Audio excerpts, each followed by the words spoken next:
Welcome back. Welcome back. I got a question for you guys. I want to know what you think. Tell me your opinions in the comments.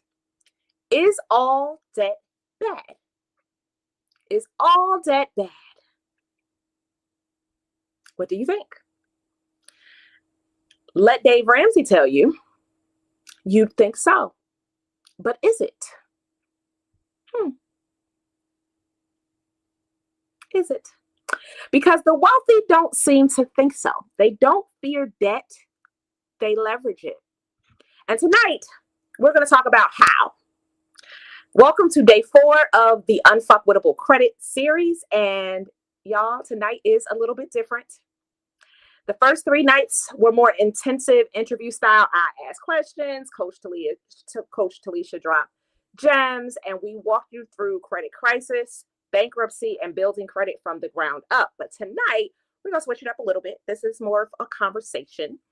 And we're talking, we're riffing, we're building on each other's ideas, more like my podcast style. You guys have ever listened to the Root Work podcast, where we talk about mental health as it relates to money and just this more, conversation, more friend, okay? So we're here to help you guys imagine what is possible when you stop seeing credit as just a way to buy stuff and start seeing it as a tool to build wealth.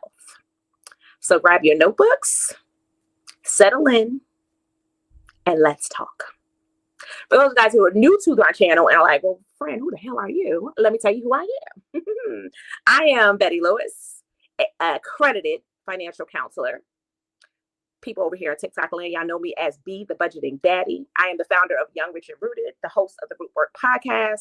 And if you have been riding with me for a while, you know that I help Black women, gifted Black women with ADHD, women who have been through financial trauma, who have been through domestic violence. This is Domestic Violence Awareness Month, so I'm super passionate about that, who have dealt with anxiety and depression and grief and loss, and it has affected their finances. I am passionate about helping you all love yourself back to wealth. Not just survive, but to build.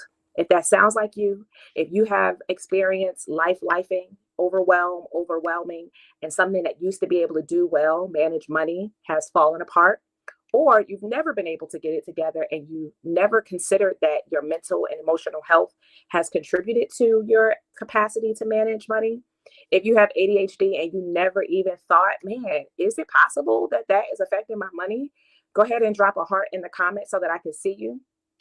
Drop a heart in the comment so that I can see you. And if this is a conversation of that you feel like you got a friend who needs to hear this conversation, go ahead and be proactive, because I know I don't have a stingy community. Hit the share button and share it with somebody who needs to hear it. Okay. All right. Now, I always like to know. Thank you for the hearts. Thank you for the hearts. I always like to know where y'all are listening from. Where are y'all at in the world? What city? Are you on the East Coast? Are you on the West Coast? Are you in the continent at all? Or are you on another continent? Let me know where you guys are listening from. Okay. I'm from New Jersey. I am a Jersey girl through and through. Period. Point blank. I call a sub and not a hero, not a hoagie, or not a whatever stupid thing that people refer to as subs. I know what good pizza tastes like. One of my favorite genres of music is house music. I'm a Jersey girl, okay? But I live here in Virginia, okay? 2 up, 2 down. I'm starting to embrace it. Okay? Yeah, she says she's from Virginia too. Okay. What part? What part? Okay. All right. Now, if you guys caught the episode that I dropped earlier this week, yesterday to be precise, then you might have heard me go off about good debt versus bad debt already, and why I believe in using OPM to build wealth. But tonight it's going to be different, because tonight Talisha and I are just going to talk. We'll talk the kind of conversation we have when we're off camera. That's my girl. Pull her up, okay?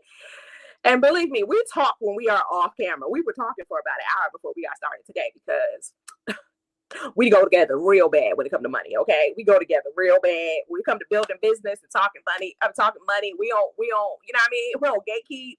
We collaborate. We share. Ain't no competition. We in different areas of finance, and we enjoy communicating with each other, and we love building off each other, and we take action quick, fast, and in a hurry because we gonna hold each other accountable. Some of y'all need a friend like me. But let me tell you about my girl Talisha. Because you might have noticed that in the previous episodes, I introduced her differently. Okay. You might have noticed that I introduced her as a credit repair specialist, which she is. But tonight, you might notice that her title rings a little different. Okay. Okay. While she is a board certified credit repair consultant, and she does focus on doing credit repair, tonight, we are talking about building wealth. And I wanted y'all to know that Talisha needs to pop her shit. And she doesn't just talk about building credit, fixing credit. She helps you close on financing. Whole picture, okay? Because the whole point of fixing your credit is for you to what? Get other people's money, okay? So whether that is repairing your credit, helping you file your taxes. So yes, you get to know your girl in the new year. She is going to help you make sure that you are able to close on the financing that you need so that you can make the investment decision that you're trying to make. Okay. I hope it's an investment. I hope it's not a purchase. Okay. And this is why she calls herself the closing table coach. I can't get my words together today. Closing table coach. Okay. Most people hear closing table, they only think of buying a house, and baby, no, that is not the only time that you need to close on something. Closing happens for business loans. It happens for real estate investments, for equipment financing, all types of funding. And Talisha will walk people through the whole process. So Talisha, welcome back to night 4. Thank you for having me yet again. I'm excited. And if they have already been here, they already know that this is about to get exciting. It is. If you were here during the previous episodes, welcome back. Let me know in the comments and put a number 1 if you were here in the previous episode. I don't care if you were here for day 1, day 2, day 3, or all 3. Okay. I kind of almost want to know. I was going to say, I want to know. You should put number 1 and maybe all 3. If you came for day 1, put a 1. But if you was here for day 1 and 2, put a 1 and then a 2. If you was here for 1, 2, and 3, put 1, 2, 3 in the comments. If you was only here for day 2, put a 2 in the comments. If you was only here for day 3, put a 3 in the comments. Let me know what combination of days were you here for. Okay, how many days have you been watching credit repair conversations happening? Now, Coach B, I got a question. Yes, Frank. I feel like when they do let us know how many days they've been, I think that we should do a raffle. And maybe if that is a consultation with myself and you, what that looks like. But I want to know who's been here. And I want to know, what did you get out of it? If you were a 1, if you're a 2, if you're a 1, 2, 3, if you're 1, 2, 3, 4, them are the VIPs. If you've been here all 4 days, we love you. And I understand that you might not have been to be here all 4 days. But I would like to give away a consultation to those that's been here and learning something and actually want to do something different with their life. I love it. Okay. Friend in TikTok said this is her first day here, and we don't want to leave y'all out of the conversation. You're not going to get left. If this is your first day here, put a 0 in the comments. Okay, we're going to allow you to participate in the raffle. Absolutely. Here's what I need y'all to do, okay? Because I like the idea. I'm a giver, okay? I like that. I like it. I need you to hit the share button and make sure you put your number, number of days you've been here. And let me tell you, you don't got an unfair advantage. If you was here for 4 days and you be like, I put 4, I've been, this is my 4th day, this is 3rd day. You're gonna get 1 entry if you've been here at least 1 day. This is like, if you here, that means that you get an entry. Mm-hmm. If you here right now, that means that it's already possible. I just need to see it in the comments. I need proof of presence. I can't tell who's present. All I can see is a number, but I can't tell you really here unless you say something in the comments. So I need you to give me a number. 0, 1, 2, 3. 1, 2, 1, 2, 2, 3. 1, 3. Okay. I see East Point. East Point says She's new. We got, hold on. I think I know what East Point is. That sounds like my older brother. I see Vibrant Love in here. Okay. Let me write these names down. Come on. Let me write these names down so I don't have to come find you on social media later. We got to put TikTok over here, YouTube over here, Facebook over here. See where I have to find you, okay? Vibrant Love. East Point's over here on Facebook. Okay. All right. Listen, if you got to be in it to win it. What that mean? You got to stay. You got to stay. You got to be here. Okay. All right. I'm sorry. Y'all got ADHD, so I always got a song in my heart. Okay. Okay. Before we dive in, I want to give you a chance to brag on yourself. I have introduced you for the last 3 days, and I want you to introduce yourself to the room. And friend, when you introduce yourself, please don't piss me off. Yes, as you would say. Don't piss me off and give me some half-ass bio, some humble bio. Please get on here and pop your shit. Yes, ma'am. Okay? Okay? Okay. Y'all in the comments, please tell her to pop her shit, because if y'all been listening to her for the last 4 days, you know she is that girl. So go ahead. Tell the audience who you are. See, this is why you have to have people connected to you that's going to make sure that you stand on it. Don't be too humble. Sometimes it's okay to not be so humble, right? So let me introduce myself, and I'm going to do it to make my sister proud, okay? I'm Coach T. I'm also Talisha Chonece, but I'm also known as Coach T. I'm your mindset and money coach. I help you shift your mindset so that you can shift your money. I'm the closing table coach. I make sure that you get to the closing table, whatever that looks like. Finances, taxes, real estate, whatever it is that you're looking to do to close, I'm your accountability to help you actually get there, okay? I am a board certified credit consultant, and I'm a board certified credit consultant instructor.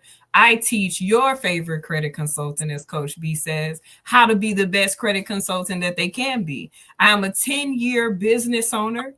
I've been able to work my dream without punching a clock, because that's what God had ordained for me. Not only do I do that, I help with business funding, business taxes, personal taxes, and business credit and business funding. So all things wealth, your girl got you, okay? I teach entrepreneurs and small business owners how to take their businesses from hobbies to fundable businesses on paper. Why? Because until you have a fundable business on paper, your dream is just a hobby. So I teach you how to put some goals behind those dreams to make them come to life. Is it going to always be comfortable? Absolutely not. That's not my goal. My goal is not to motivate you to be the best version you can be. Everybody else does that. I teach you structure and strategy so that you can go get this money. So that's me. I'm Coach T, the mindset and money coach. Yeah, that's what the, you know that clip of Denzel Washington, he's like, that's what I'm talking about. From now on, you do it just like that. You do it just like that. That's what y'all. Listen, to prepare for this live, I always ask the guests to send me their bio, so that way I can make sure I love on y'all and share how amazing they are. And I happen to, I don't pull anybody up on here. I make sure that I'm working with people who really know what they're doing in their industry, but also have a heart for y'all. And so I know her, and she sent me this bio, and it was all right. It was all right, but no, it was not all right. I rejected that shit so fast. I hit a reply. It was like, return to sender. Do this again. She did, y'all. I got proof. I knew at least 5 things about you that you ain't said in this bio, and absolutely not. Absolutely not. Anyway, y'all. No good. Yes. Now that she has properly popped her shit and you know who that she is, let's get into this conversation. I was going to ask you if you could explain to them what a closing table coach was, but you did in your bio, so y'all already know what we're talking about, okay? She want to put you in a position to get funding, and that's what tonight is all about, is getting funded, but getting funded for the right reason. So, Talisha, in my prequel episode, I shared my definition of good debt versus bad debt, but I'm curious, how do you think about it? Like when you're working with clients and they're talking about borrowing money, how do you personally define what's good versus what's bad? Okay, so I'm going to give it to you the way I give it to my clients, because that's going to be the easiest way and you'll always remember it. Okay. So I tell people all the time, debt is not bad. It's the discipline. That's what makes it bad, right? Good debt is debt that's attached to an asset, something that you can make money from. It can grow in value or move you closer to a financial freedom, whatever that looks like for you. Think business funding, real estate, or education that increases your earning power, right? That's a good debt to have. Now, when you're thinking about bad debt, it's something that only feels like it's a part of your lifestyle. So it costs you interest, but it doesn't pay you back. If you're avoiding it, it's not about avoiding that debt that you have, but learning how to make it work for you instead of against you.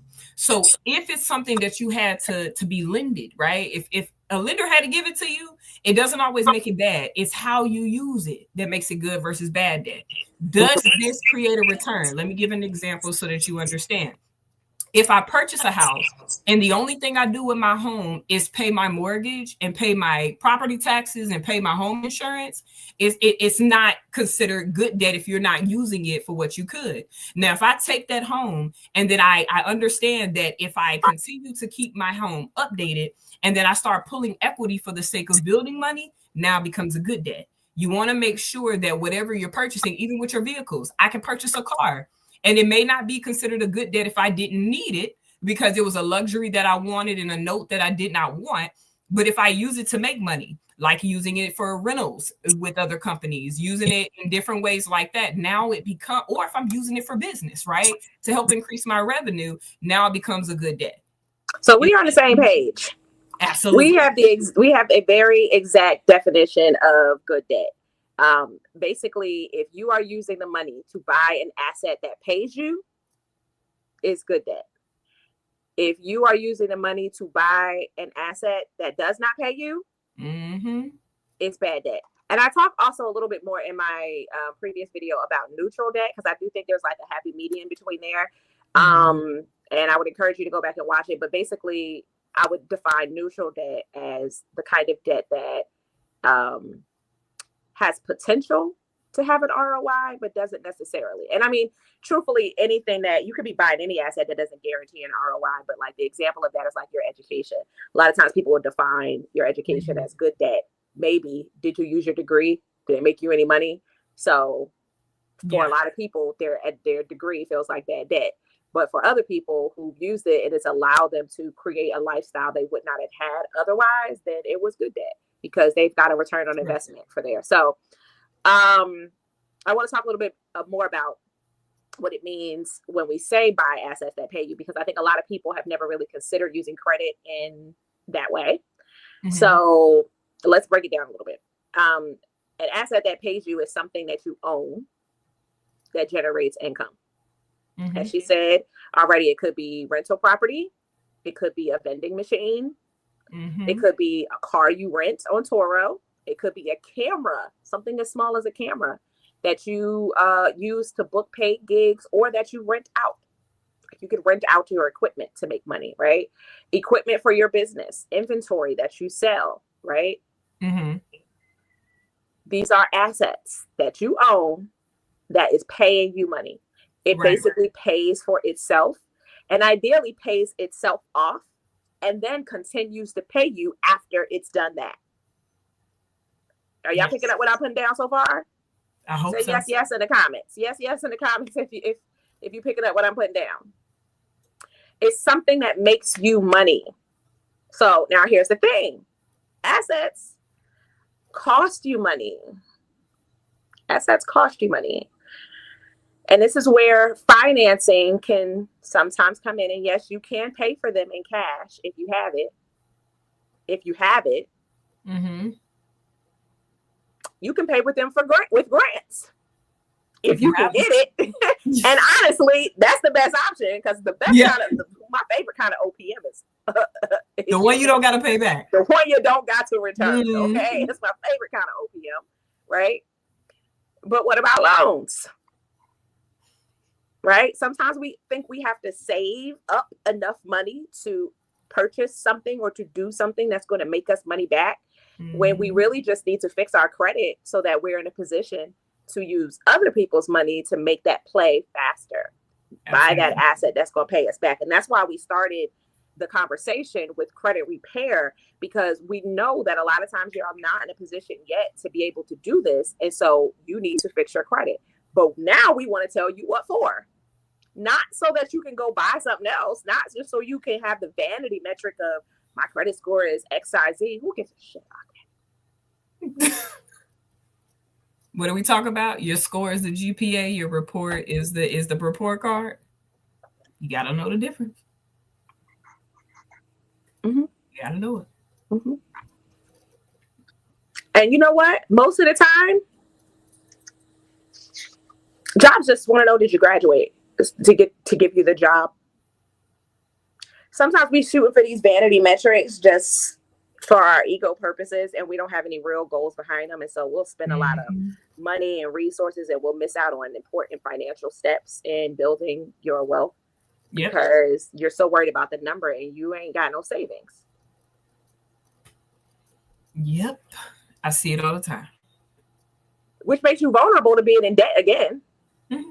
Because we get to a mindset that I need to go get more money without acknowledging what's going to be the best type of money, right? We want to go get OPM, but we don't focus on what type of OPM is better for my situation.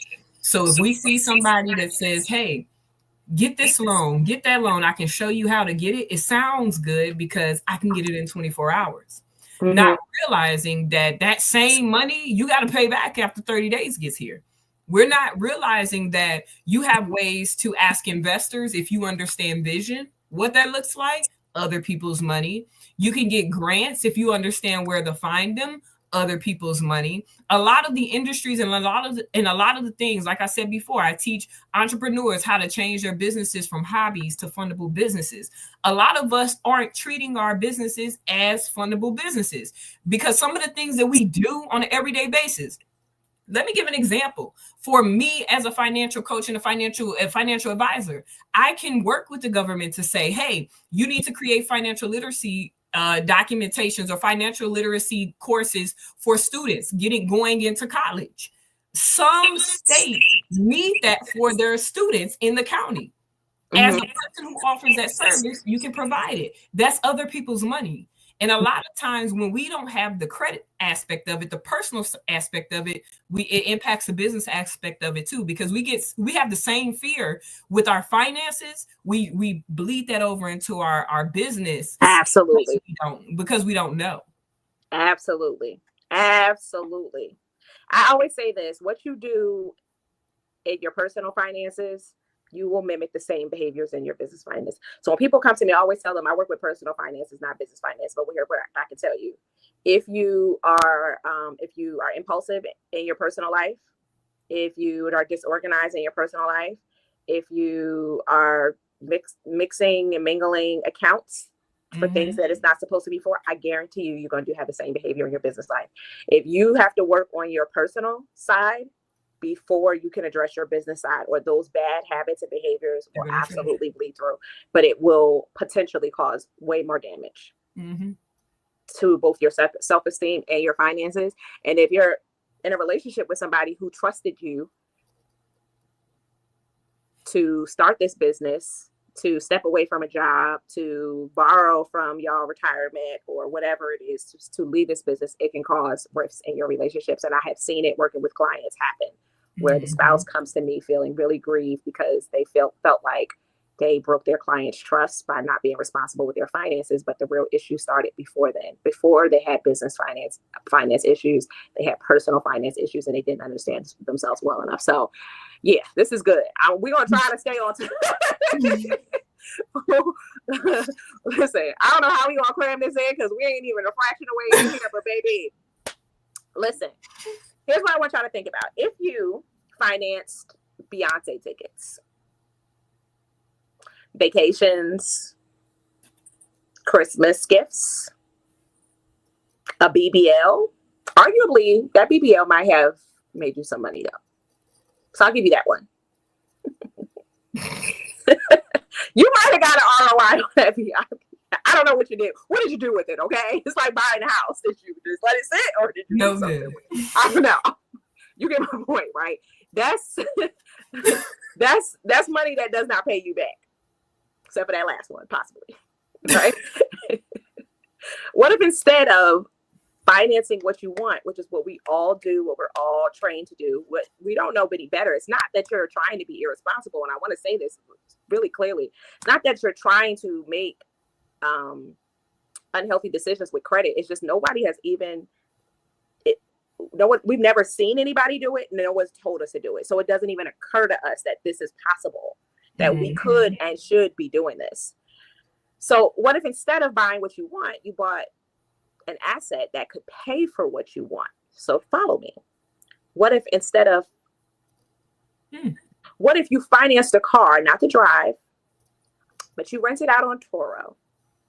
And then the income that you got from that car not only paid for your car, but go further, it paid for the vacation. So every time you want to do something, you go, what asset can I buy that will pay me money to pay for the thing I want? What asset can I buy that will pay me money to pay for the thing I want?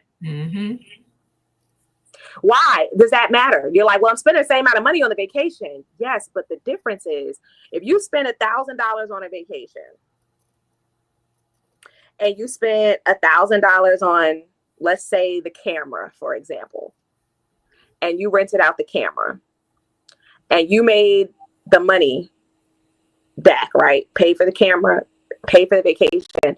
The difference is the money keeps coming from the camera. The $1,000 you spent to buy that camera, that doesn't stop after you've experienced the purchase. Whereas the money you spent on the vacation is gone. It's just gone. Said that's good. Yeah. It's gone. So what we're trying to help you say is like, not like don't buy your wants. I want you to live your best life. Tomorrow's not promised. I do. I just want you to figure out how to do it in a way that's sustainable. What do you think about that? To be honest, we're literally repeating the same thing. This is the same conversation that I have all the time, because I don't mind you going on the trip. I don't mind you doing this and doing that. But if it's not something that you're paying yourself, right? Because we talk about paying yourself, especially if you're going to work 40, 50, 60 hours a week, pay yourself. But where it becomes a conversation is when you have a lot of liabilities and not a lot of assets. How much money are you pouring out that you're not getting back? How many things are you? Take a second. Do me a favor. I want you to just look up away from your screen. I don't want you to do it too long because I want y'all to look at our beautifulness, right? But I want you to I want you to just look around. How many things in your area, just where you are right now, can you use to make money? And think about one way you can use something in your space to make money. Let me give you an example. That's a really nice purse, right? How do I use this purse to become an asset? Sell it, or and being in the world that we're in, I'm gonna have that purse on when I'm creating my content, right? It's got to make me something. What about the printer? The printer is going to do the same. If I buy the printer for things that I want to post up at home, like my photos, right? That's a liability. It's not an asset. But if I use my printer to increase my revenue by creating something. Come on. I mean, we just saw today, I did, where they have viral paper sheets going around where all you do is literally put a photo of yourself on a photo, and then you make it look like a notepad, the lined paper, and then something to give you to write on that has a photo of yourself. If that's going viral from a printer, it becomes an asset, because now you've created some type of revenue stream from it. Whatever you have in your home, and y'all can drop it in the comments. What is it around you right now that you could possibly make an asset out of, and how do you plan to do it? Now I'm a challenge. I've been here 4 days being nice. Now I got to challenge you. Come on. And I love these examples that we're giving, because we're not just talking about, a lot of times when people think about investing, they think like, I got to buy the house or the car, like these big ticket items that feel so far away from them. And they don't even consider that little things are profitable too, that people look to rent small things. Not only that you may already have something in your home. You may not need to buy anything. We're talking about financing stuff, but we want you to look before you get there. Do I own something? And then if you don't, do I have the money? And then before you do that, is there somebody willing to give me their money for free to get it? And then we searching for other people's money that you might have to pay back, right? Or other people's money that maybe investors or something to that nature, right? But start with around yourself, because you can create a snowball effect. For people who are like, I want to buy a house. I tell people all the time, like I have a client who, like, she has this dream of, buying, I want to say it was like an RV or something like that. She wanted to do like one of the rent out an RV. And so we started with like, well, what's something like the amount of money that you need to be able to make this purchase feels out of range for you. What is a tiny investment that you can make right now that feels inside of range for you? Well, at the time, the 360, like those, what do you call it? The 360 camera thing was kind of like a new trending thing. And those were running like maybe just like a couple $1,000. I can't remember exactly how much it was. And so she decided, okay, that feels inside of range. That feels like tax return inside of range, right? I'm going to take that money, buy the little 360 camera thing, rent it out for people's weddings, events. There's always, she's in the New York area. There's always something jumping off in that area. So she's got a great market for it. And I'm going to make that money. Made that money back so fast to be able to then turn around and buy the asset that she wanted next, which wasn't actually, it wasn't even the asset she wanted next. It was a car, because that was a lower price point. Same thing. Take the car, put it on Turo, made the money. Now she's making money faster than she was renting out the camera. And now she could turn around and now she's taking that money, rinse, recycle, and upcycle to the next thing, which is the next goal is the house. But a lot of times we feel like it's all or nothing. If we can't buy that big thing, then we're somehow failing. No. There are little things that you can do right now. There are little ways that I told my daughter the other day, like, you got your camera, you can rent it out when you're not using it. Literally. Somebody is trying to be you have photography friends who are trying to make money in their business and they like your camera. You can rent it out. Literally. So, guys, the points of this piece of the conversation is that a lot of people think that that debt is the problem, and it's not the problem.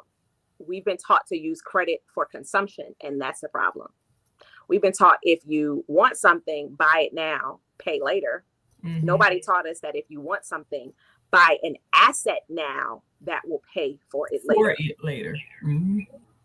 Because that is what wealthy people do. They don't finance their lifestyle. They finance their investments. And then the investments pay for the lifestyle. So let me give you an example. You guys know I talked about my purse collection in the last episode. Right here, my purse collection. My purse collection, and for those of y'all who are like, that doesn't look like a collection. No, I mean, like, that's my brand. I mean, like, that's my brand. That's my brand. Okay. I talked about that in the prequel episode, and it's still very real for me. But let me give you another example. Talking about that, because in the episode I talked about how one of my big obstacles with launching it was, how can I afford the inventory? How am I going to pay for the marketing? All the things that kind of come along with launching a collection, because that's not small, right? And financing opens up doors. But I want to give you guys another example. A friend of mine, he financed several cars. Instead of just driving them, he put them on Turo. He was making at the time $900 a month, but I just saw him post yesterday, and he's making $1,500 a month off those cars now. So I think initially back then he used to rent them out for like $35 a day. Now he's renting them out for $50 a day, $1,500 a month. And he was paying $350 a month on his car note. Are y'all doing some math for me? So let's use the $900 a month example. He was paying $350 a month for his car note. He was making $900 a month. That's $550 a month in profit. Mm-hmm. And he wasn't having to work. He was still going to do his other job, the stuff that he's more passionate about doing. He's a comedian. And so he can travel, go do comedy. And as you guys know, like people who are comedians talk about it, like a lot of times these creatives, like they call them starving artists. Mm-hmm. You're an actor, you're a creative, you want to do these things, you might get a gig, you might make money, you might not make a gig another day, but these aren't things that he has to worry about because he's got passive income supporting his lifestyle, so he can afford the highs and lows of what he wants to be doing. Mm-hmm. He has made clocking in optional for himself because he has figured out how to create an asset that will fund his lifestyle, whether he's there or not.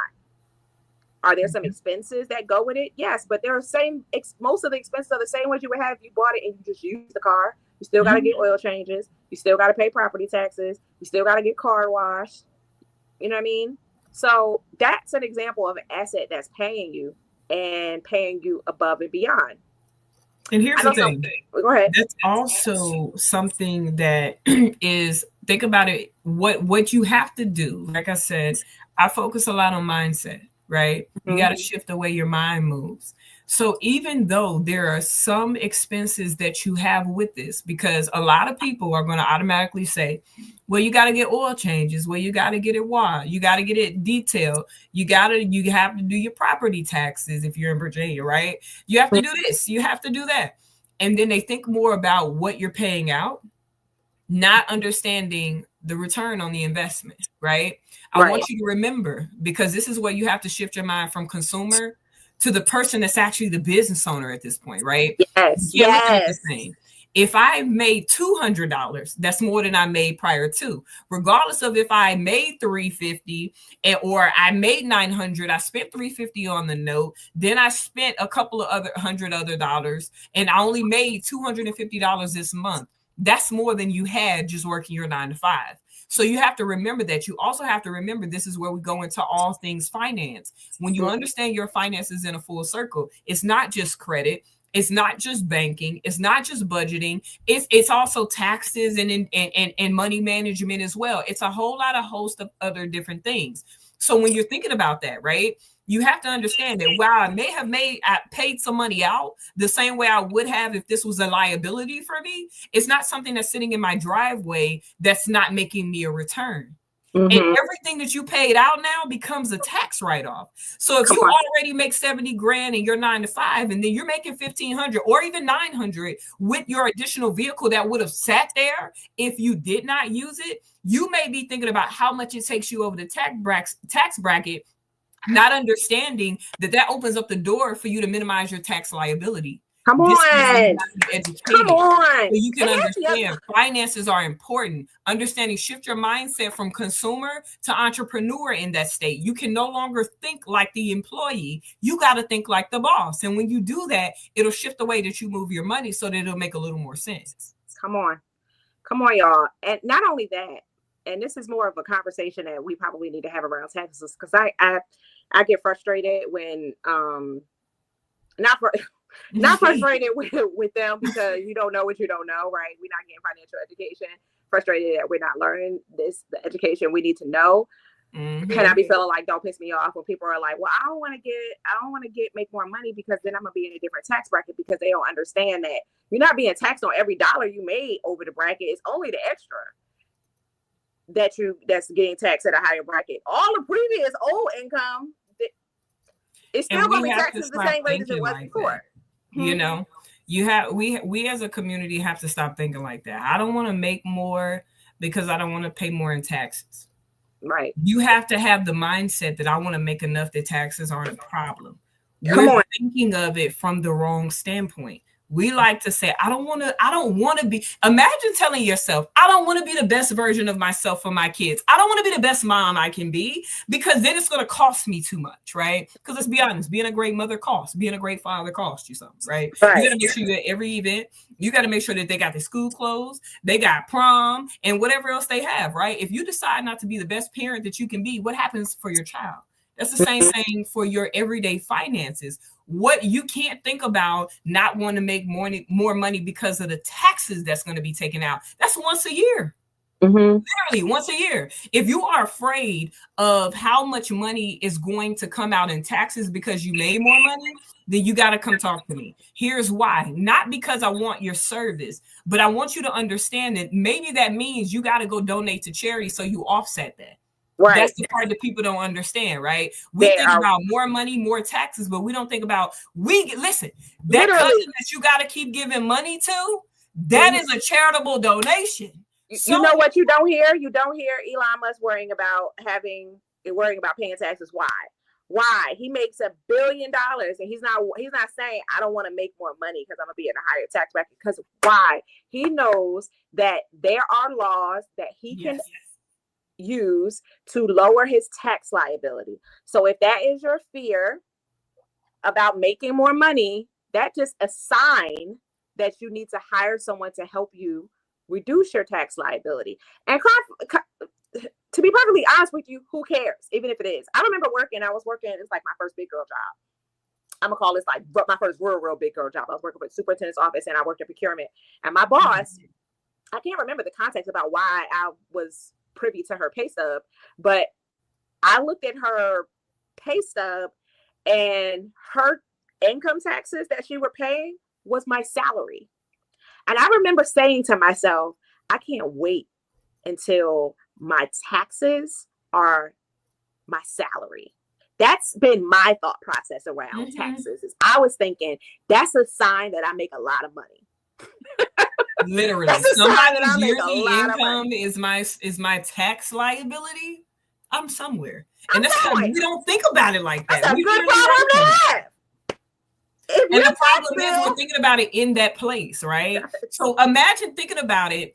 This is what I say all the time. You can't have $1 million vision with a minimum wage work ethic or a minimum wage mindset. Come on. If you have a minimum wage mindset, you're going to be scared to think about that because you're not realizing that if I made 50 grand and I got $3,000 to $5,000 back in taxes, if that, right?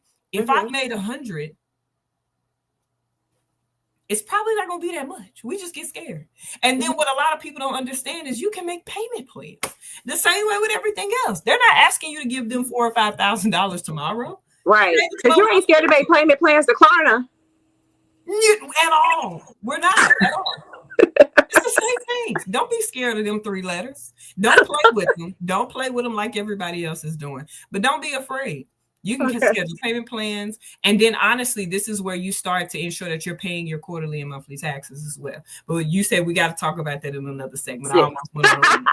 Yes, I'm like, we probably going to need to pop up here together several times a year. Okay, but we're gonna try to get back to the topic. Let me put the topic back up here. That way we remember what the hell we talking about on today. Okay. Hold on, let me turn this one off. So I really want to talk about, now that we talk about the idea of planting the seed, that you should be comfortable that there is a such thing as good credit, and you should not be afraid to use credit when we're talking about leveraging it to create cash flow, to create income. And now I gave y'all some good ideas on what things that you could finance that can be asset if treated like an asset to make you money. And now y'all excited. Y'all like, all right, about to buy some shit, okay? But what I want you to understand is that just because you can borrow doesn't mean you should borrow. In my prequel episode, I talked about 5 things that you need to have in place before you're ready to borrow. Things like a budget, an emergency fund, emotional regulation, right? I don't know if you've ever read the book called The Intelligent Investor. Like before you need to understand your nervous system and be an intelligent investor and not an emotional investor, right? So I put a lot of stuff in there for you. But from your perspective, Talisha, what do you see clients when they come to you before they're really ready? Like, what do you see when clients come to you before they're really ready? Like when you're looking at them and you're like, what's usually missing? The knowing. I'm really big on knowing where your money's going before you get it. That's even with your paycheck. You have to give your money or an assignment or it's just going to run away. Right. And so one of the things that I noticed is a lot of people are ready to buy and have no idea where their money's going. And so I asked the question, so if you're giving money, how much do you need? And I'm going to use business owners because I'm a lot more on the business side than the personal side. If you're asking for this money, because it goes the same with personal investments, and a lot of people don't understand that, right? What is it that you need? How much are you asking for? And what are you using it for? And a lot of times I get an emotional response, which is why I love that you said that emotional regulation, because they tell me it's just going to make it better. It's just going to make more sense. It's going to help you do this better in my business. Lenders don't want to hear that. No. That's the first thing. So if lenders don't want to hear it, you're not ready yet. And I'm going to be honest, because if you're not 100% sure what plan you have in place when this money gets here, you treat it like free money, right? I had one of my clients, she used business credit and personal credit, and she was going to get vending machines because she saw it online. And I was glad that you actually said something about that, right? She used all of it, her credit cards, and she placed them in local barbershops that was here, actually in the city, right? Within 60 days, it was not even paying for itself.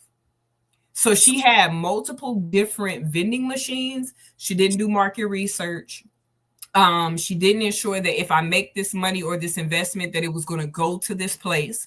And it ended up costing her more than it was making her because it just wasn't the right place. Even down to the small things of knowing, what do I put inside of this vending machine because of the audience that's going to be in this particular area, right? Yep. There may be one barbershop that wants Google clusters. There may be another one that wants a Nutri-Grain bar, right? You have to understand your market. And what happened is she started spending more money, because she's paying for systems. She's paying for payroll for people to come and switch them out because she didn't have time working a 9 to 5, and it became a liability. You have to structure and plan out everything that you do. A lot of times we move because it sounds good, but we don't make a strategic plan to make it make sense. If you have a goal without a plan, it's only a dream. We're not going to keep on dreaming. We got to create goals to go with this vision that we see so that it can actually become something that makes sense. God, if this conversation is speaking to y'all, put some hearts in the comments and double tap the screen and let us know, because this is good. You guys have to think beyond. Like, I see so many inspiring TikTok lives. Okay, I'll scroll through and I'll see some, and the host, it means well. They're trying to educate. They're trying to spark your excitement, your idea, to be able to see a vision beyond this moment. And the problem is the viewer, they're going to see, like, this person made $1 million doing this thing. They ran this play, and it's overly simple because it's been intentionally distilled down to something simple to make it feel accessible to you. And I don't think that there's any manipulation there, because it's good. However, you still need to know, like you said, there's a process. So like the vending machine play, it's still a good play. There's nothing wrong with the play, and somebody showing it to you, and now you're excited and you're like, that's what I'm gonna do. I want to do vending machines, right? We're just saying, and if you're going to, especially if you're borrowing somebody else's money or you're using your own money, right? Grant money that you don't got to pay back. I mean, you shouldn't play with other people's money like casually either, but that's probably like the safest amount of money for you to not know what you're doing. And if it don't work out, you personally lose, and neither did. Yeah, you didn't personally lose. But when we're talking about loans, or we're talking about cash out of your 401k or your savings account or whatever it is that you took the money to be able to buy it, you need to attach that great idea to a strategy. And let me tell you something. If you don't have the strategy, because a lot of people get stuck in overthinking and paralysis, and I can't take action until I have all the dots in a row. You don't need to do that either. You need to attach yourself to someone who has done it. Someone who has done the marketing, who understands the process. Y'all want to reach an end goal without mentorship. Y'all want the cheat code. Y'all want to figure out how to pay off debt and without hiring a budgeting coach. You guys want to figure out how to fix your credit without hiring a credit repair specialist who's done the different things, who knows the tricks, the challenges, who knows one word in a sentence is going to throw something off. You guys want to take the shortcut from mentorship, and mentorship to save $1, by the way. And mentorship will get you there a lot faster with a lot less headache, a lot less pain, and a lot less money. And the right mentor. Right. The right mentor. Do your research. Right mentor. Just to be personal with y'all for a second, I have invested thousands of dollars in mentors. And I was at one point when I started out in business doing the same thing, because it was what everybody wanted, what everybody said go to. I did it without doing the research of what was going to make sense for me. And I found a mentor, and I'm not saying that this mentor was a bad mentor, but this mentor didn't have my focus in mind. So I was taught how to make the money, but I wasn't taught how to hold and grow the money.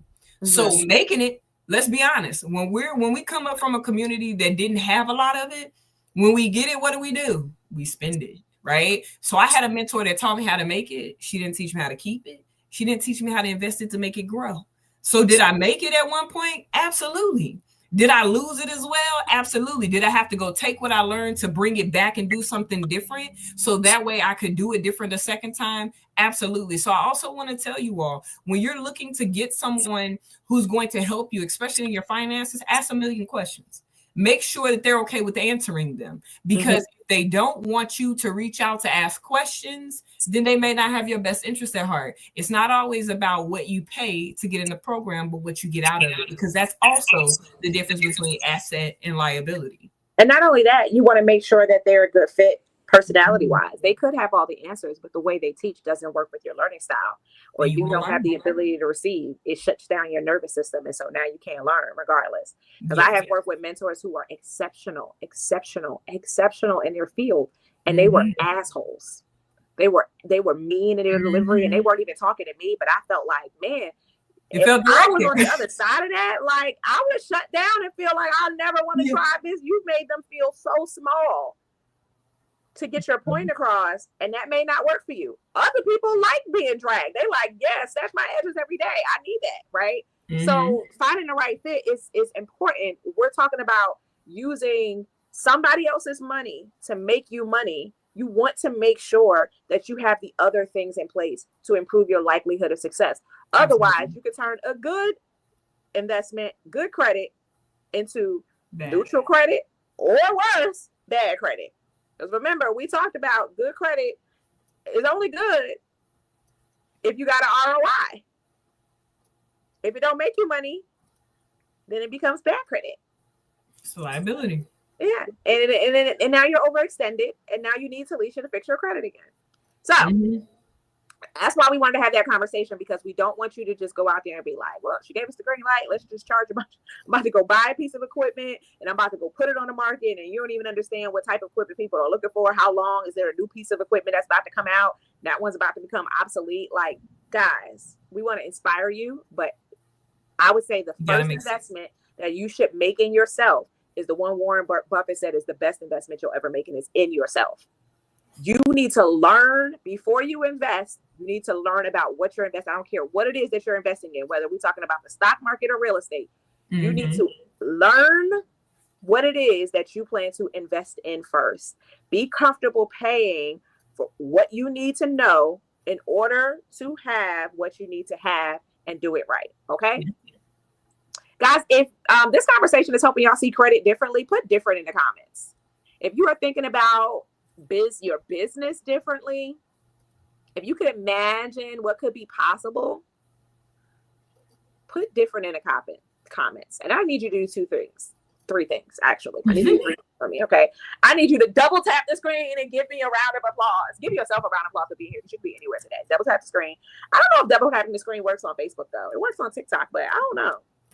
I don't think so. Look, I'm about to go on Facebook and see. If you double tap the screen, does that get hurts? With the heart. It hurts. Okay. Double tap the screen.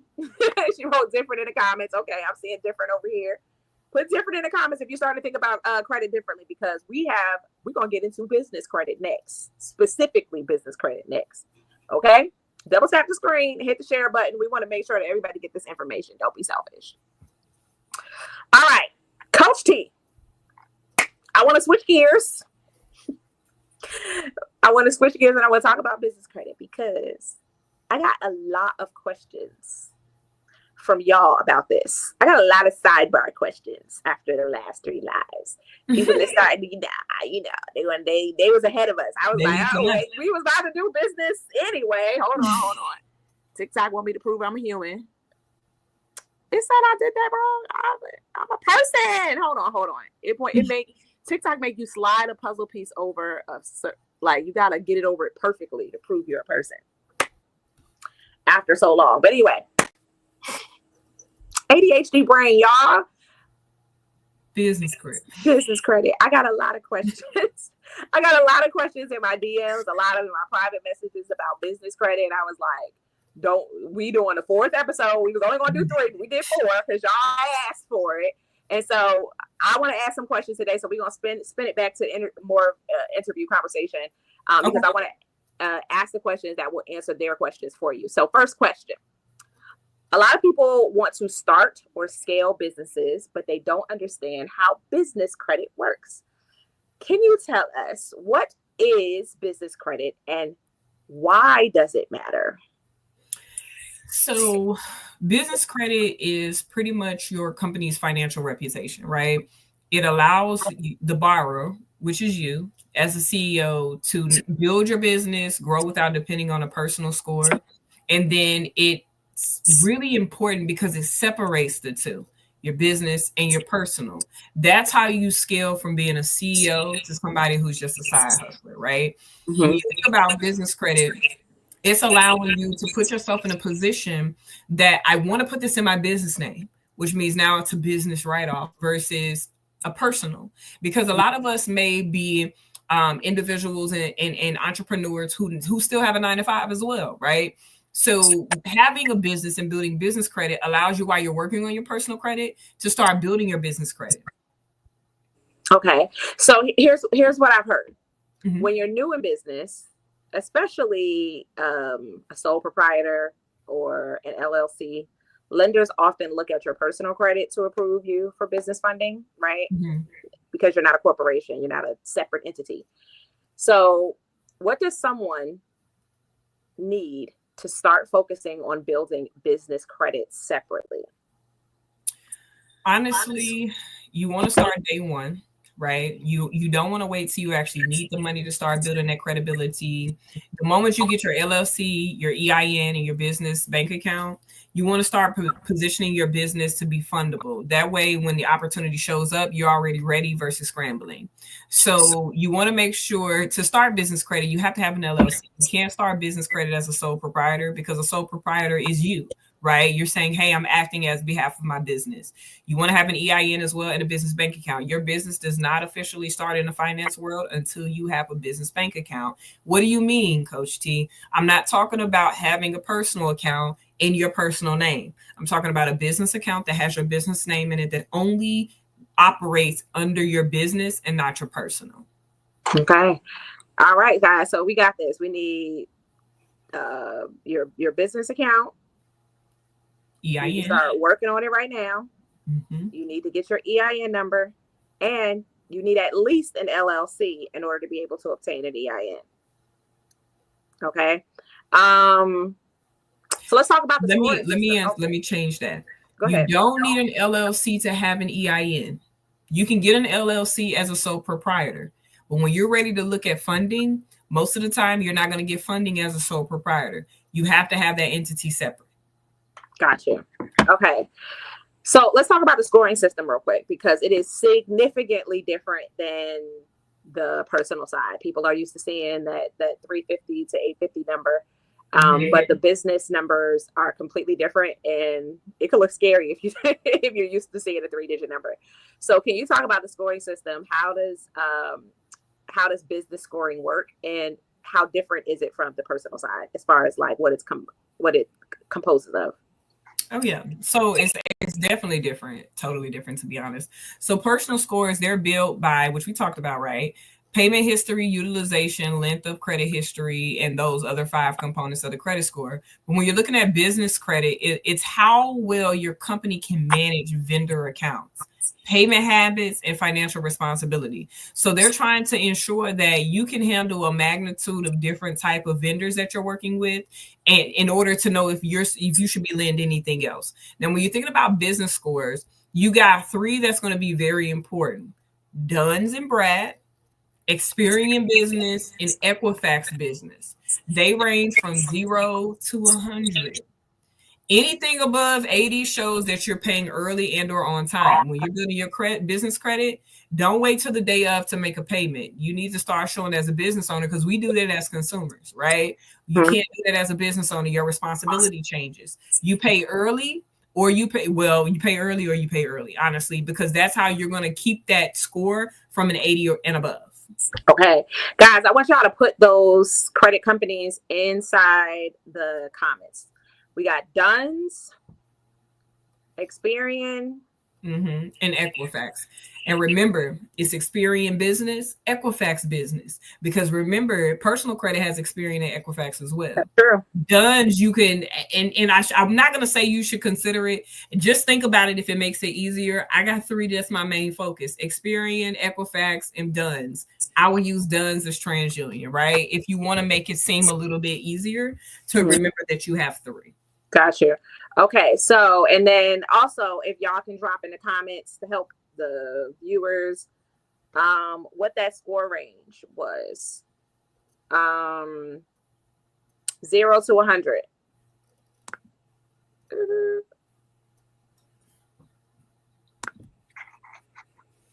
All right, so if somebody is watching right now and they're like, okay, I want to start building my business credit, what is their very first step? LLC, number 1. EIN, number 1. Business account, number 1. All of those are number 1. Okay. Very important. If your business is not effectively established, you're not going to get funding. Here's a secret that a lot of people don't know when we're talking about money.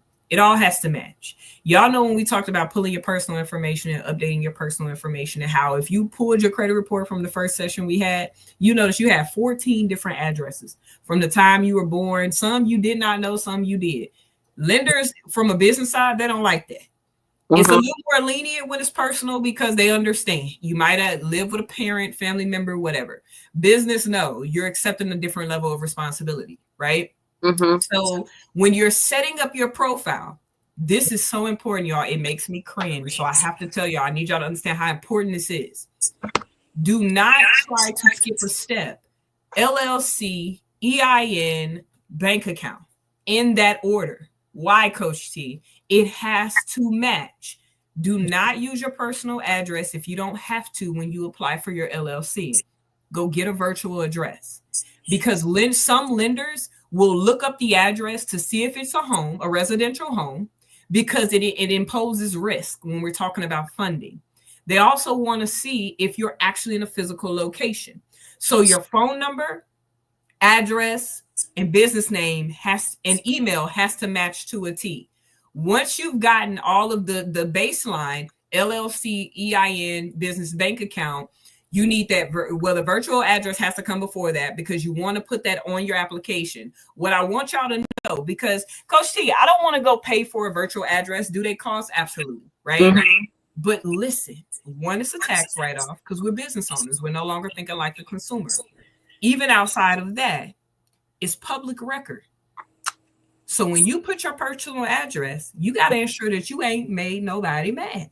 But say you got some enemies and your home address is out there. And not only that, God forbid the business goes south. They look at your business. Do you know that they look at your business address, not even your EIN, when you're filling out those documents? When you're going to get sued, they're looking for matching addresses. Which is why if you're starting a second business, you shouldn't put those two businesses with the same address. Like, think about it like a suite. If you have a building, I'm thinking about like those salons that have like the salon suites, and they got like they're renting out these. You got 3 different businesses. They have 3 different addresses. Like, even though they're all in the same building, they have their own suite address, and that adding suite to it changes the address, and that protects you if one of those businesses goes bad and you trying to reset yourself. That EIN is attached to this address specifically. And a lot of people are probably asking right now, well, in that case, are you telling me I have to pay $50 a month for multiple addresses? Yes and no. Because if you do it like the millionaires do it, they own their name. I had a mentor that taught me this, and it was one of the best lessons that I had ever had. He says, I need you to own your name. I gave him my business name, and I was so excited. I thought I was doing something. He was like, no. When we're talking about capital building, it has to look different. Because it was so many different things that I was doing for my multi what we call it, though I'm trying to give it a good name, right? Those people that have so much experience in so many different areas, and you're multi-passionate and multi-talented. I had to get the name out. Serial entrepreneurs. Boom. All of us, right? Mm-hmm. You have a lot of things that you want to do. Do you want multiple bank accounts? Do you want to be taxed on different levels? What does that look like for you? So what I had to do is I put mine, this is just a little tip that I received. I put my business, a lot of people don't know this either. I'm really going to give y'all some game. It's my first and last name, LLC. Mm-hmm. My DBAs are my different business avenues. Mm-hmm. What does that do? Allow me to be taxed under consulting, and I'm doing business as whatever other options or businesses I have. That way I have more of an umbrella versus having multiple LLCs, paying multiple taxes on the LLCs. I would rather pay one lump sum than multiple different payments to multiple different LLCs. Now, when your business starts to generate multi 6 figures or 6 figures or money that you can tell is a huge difference, then you might want to separate them. But starting out, that's always okay to do because it allows you to have one direction so you're not being taxed on multiple standpoints. Right. Same thing. Same here. I have an umbrella company. Most of you guys have never even heard of it. It's Enrich Living is my LLC, and Young, Rich, and Rooted is a DBA underneath that, because for that very reason, I already saw multiple brands, multiple businesses that need to live underneath it, and it's all covered under the umbrella. Yep. Speaking of which, beforehand, when we're talking about like LLCs versus, it's not so much like getting an LLC specifically, because we love LLC. We love an LLC. We love an LLC. An LLC has a false illusion of liability protection, because you will never not be named on a lawsuit if you have an LLC or with any structure other than a corporation. A corporation is the only federally recognized business structure as it's a human being, like an entity, like it's its own thing. And so I would say, like, even the first step before that is to figure out what business structure you want to be, because an LLC is only state recognized to begin with. So what business structure do you want? What makes sense for the vision of your business? And you can't think about your business in today's mind. You have to think about, what is this business? What do I want this business to become? You have to think like that in those planning stages, because you'll waste a lot of money going back and changing business structures later as your business grows, because you didn't choose a business structure that made sense for the larger vision that you had. And that's going to create more obstacles when you're trying to get funding, when you realize, man, this business structure is not going to make sense, or it's going to cause a huge tax liability. I'd be better off structuring it this way. Now that I can get funding, I'm like, I can grow my business 10x, but here I am growing it 10x, but with a tax structure that don't benefit me at all. So now this is why you have to get a professional. Exactly. Absolutely. So, guys, if this is helping y'all, 021. Thank you so much for putting that in the chat. I appreciate it. Where did I leave off on? Y'all, ADHD brain today is real today. I wasn't this far. Okay, I keep notes to make sure I don't lose track of where I am, because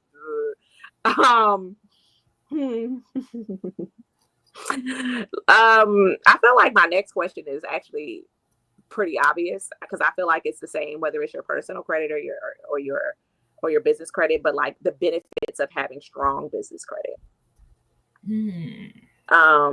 What are the benefits that you see of having strong business credit? Well, I mean, just like you said, just like with personal credit, it opens doors, right? So strong business credit, it means lower interest rates, higher approvals, and bigger opportunities. You can get equipment, vehicles, or even leases in your business name, and it protects your personal credit and creates a true separation between you and your company. A lot of people think about more so the liability aspect. And if the first thing that you're thinking about is the liability, that means you can do something wrong, right? We should think about more so, how does it separate business and personal? Does it impact your liability because they go for your company first? Depending on your classifications, yes. But it separates the two so that, like we talked about before, if I want to go get a vehicle in my business name, and then I put it on Turo to rent it out, that's 100%. Those notes are 100% write off if I'm not using it for personal credit, right? For personal ventures. These are what's different. Your interest rate can change. What I do want to make known that when you think about business and personal, there are certain things that's a little bit different from the business side than it is the personal side. So ask questions. As a business owner, you're supposed to ensure that you understand before you sign. We may not do that all the time personally, which you should, but there's a lot of different benefits as well, even down to banking.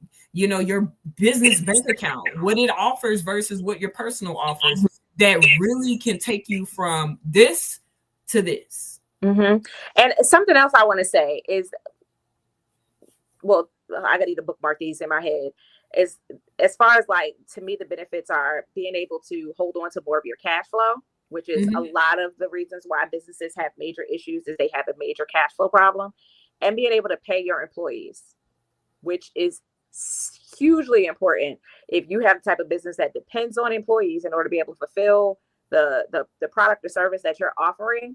Think about yourself as an employee. What would you think the first time? They ain't got to mess up your paycheck twice. They just got to mess up your paycheck once to set off a wave that would affect you. A lot of companies float payroll through their credit because they know that they're in the line of work where their income comes in delayed. They may have contracts where they don't get paid the same day somebody makes a transaction.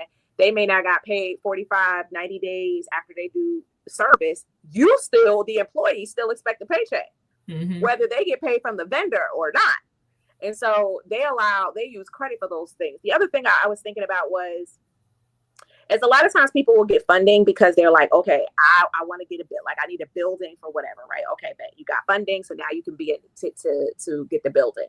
And this is where I feel like, and I hope that you guys, if you guys are in the 757 area, there's a business boot camp. I'm gonna talk about it a little bit more, in just a minute, a business boot camp that's coming up. But you need to know all the people you need to know.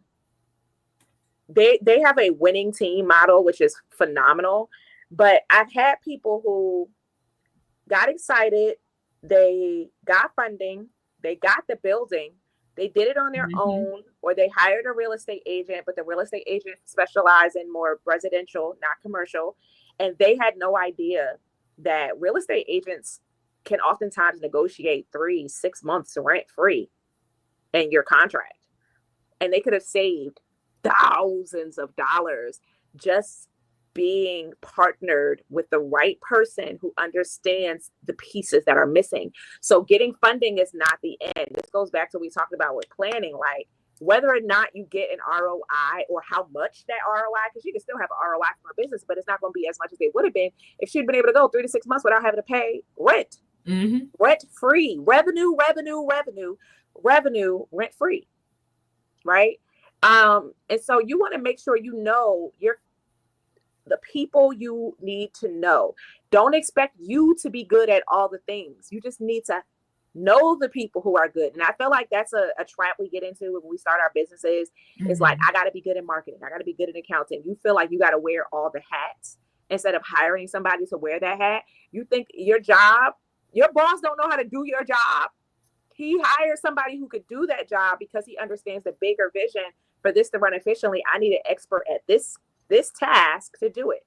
When you start your business, you have to think, I'm going to need people who help save me time and money so I can make the most of every dollar that somebody's giving me, whether it is the dollars that your personal self is giving your business and you're running capital to yourself from your personal account to fund your vision, or you're taking capital from a bank in the form of a business loan. You want to make sure that you are using every dollar to the best of your ability selfishly, because it cuts directly into your pocket. Okay. So the last question on the business credit side. What are some of the myths about business credit that you think people need to know? And what's the actual truth? So one of the most common ones is that you have to be in business for years to establish business credit. No, you don't. As long as you have the right foundation and structure, you can start business credit immediately. Another one is that businesses, you have to, no matter your business credit, you have to have good personal credit. Also not true. You can establish business credit and obtain some capital without your personal credit. So if you wanted to start working on your business credit and you start working on your personal credit as well, you could still receive some type of funding, not all, right? You still have the ability to receive some type of funding, even if your credit is not fully up to par. You want to make sure your financial habits are there, like Coach B said, of course, but it's still available, and that's still an option. And then you have to buy trade lines to build credit. That's not true. It's something that people do to do it quickly. Is it something that you can do? Absolutely. But if you don't have, if you're not, to be honest, if you have a plan, let's put it there. Like Coach B talked about with having the right team, you got the right plan, you can get the funds. It's no need to purchase and pay thousands of dollars for a trade line. If you are starting out in business, create and establish your business credit with things like Uline, Granger, stuff like that can help build your business credit. And a lot of people, the last one that's really important to me is they give you a lot of people who teach you how to build business credit. They tell you to get this account, that account, and this account to build your business credit, but you start buying things that's not going to benefit your business. So it sits over there to the left or to the right. The biggest mistake I made is doing that. And what I did was I looked over there to the right and was like, man, I don't even need that. You know, so it slipped my mind to pay it back because I didn't need any more of it. Right. So make sure that when you're building your business credit, although people say get this account, that account, this account, and that account, make sure that what you're applying for is actually something that your business needs. A lot of people don't know. Word of mouth and opening up your mouth can make a major impact because there are companies that we use. For example, if you are a baker and you go to a local company to get your products, you can request and ask that company if they can report to your business credit, just like you can with personal credit, like we talked about. Every company may not do it, but even the smaller mom and pop companies will actually report to your business credit if you ask. Great information, y'all. I hope that y'all are writing down these gems. I hope y'all are taking notes because this is information that people pay hundreds and thousands of dollars in somebody's course to get, that we just sitting here on live. We got kids to feed, TV shows to watch. We could be doing anything, but we here with y'all. And so I appreciate y'all for holding on because you could be doing anything as well. But we want you to do more than just consume. Because remember, we're trying to move you from consumers to investors. And you do that by taking what you've learned and applying it. Okay. Taking what you've learned and making some money back from it. Okay. So we don't want you to be consumers with your credit card. We don't want you to just be a consumer with this information that we're giving you. Now, I feel like doing a drum roll for this part. Okay. We have talked about personal credit in the last week. We have talked about business credit, and we've talked about how to position yourself to get funding. And I want to tell y'all about a real life opportunity that's happening right now for SWAM business owners in the 757. In the 757. As a matter of fact, hold on. Y'all hold on. Okay, y'all hold on. Talk to me in the comments in the meantime, okay? Talisha, you talk to them you talk to them real quick while I do this. I can't wait till she tell y'all. And she says 757, but 804, y'all not excluded. You're right. Y'all not excluded. You are so right. And I know everybody from everywhere is like, what about me? What about me? Listen, it's going to come soon. It has to start somewhere, right? So don't think that it's just for 757. I know it's 804. I don't know the other areas, but you're going to have to find out. let me tell you something. Y'all finna get excited. My business owners, get ready. Okay? Get ready. Hold on. Because I'm trying. Oh, you know what? I'm going to just go ahead and tell y'all. Okay. Real opportunity for those of y'all who are in the 757 and the 804. SWAM businesses specifically, which stand for Small Woman and Minority Businesses in the Hampton Roads. Is Richmond still not? That still ain't. Y'all ain't for Hampton Roads either. Huh. Y'all just your own thing. Okay. We in a minute we finna just gonna have to say Virginia. Yeah, hopefully, right? In the 757 and the 804 area. For those guys who do not know, Talisha and I are both alumni of the Maximum Business Bootcamp with Inner Peace Coalition.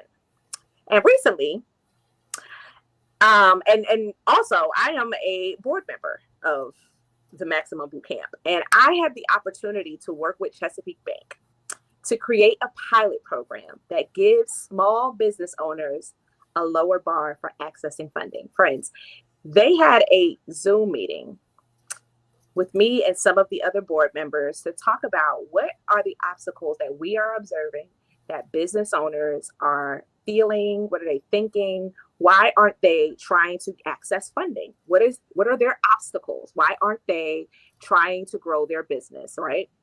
I had this conversation with them and I talked about all the things that I have observed.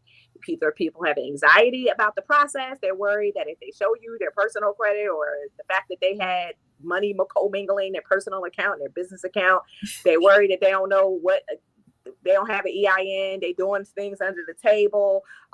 They don't know what documentation to put together. They ain't never filed their taxes. Like there's that. They're afraid of just plain rejection. They don't know who to talk to. They feel intimidated. They feel like that maybe they've been doing it all right, but their bank, their business ain't making a whole lot of money, and they feel like they're not going to get funded because they're not a big business.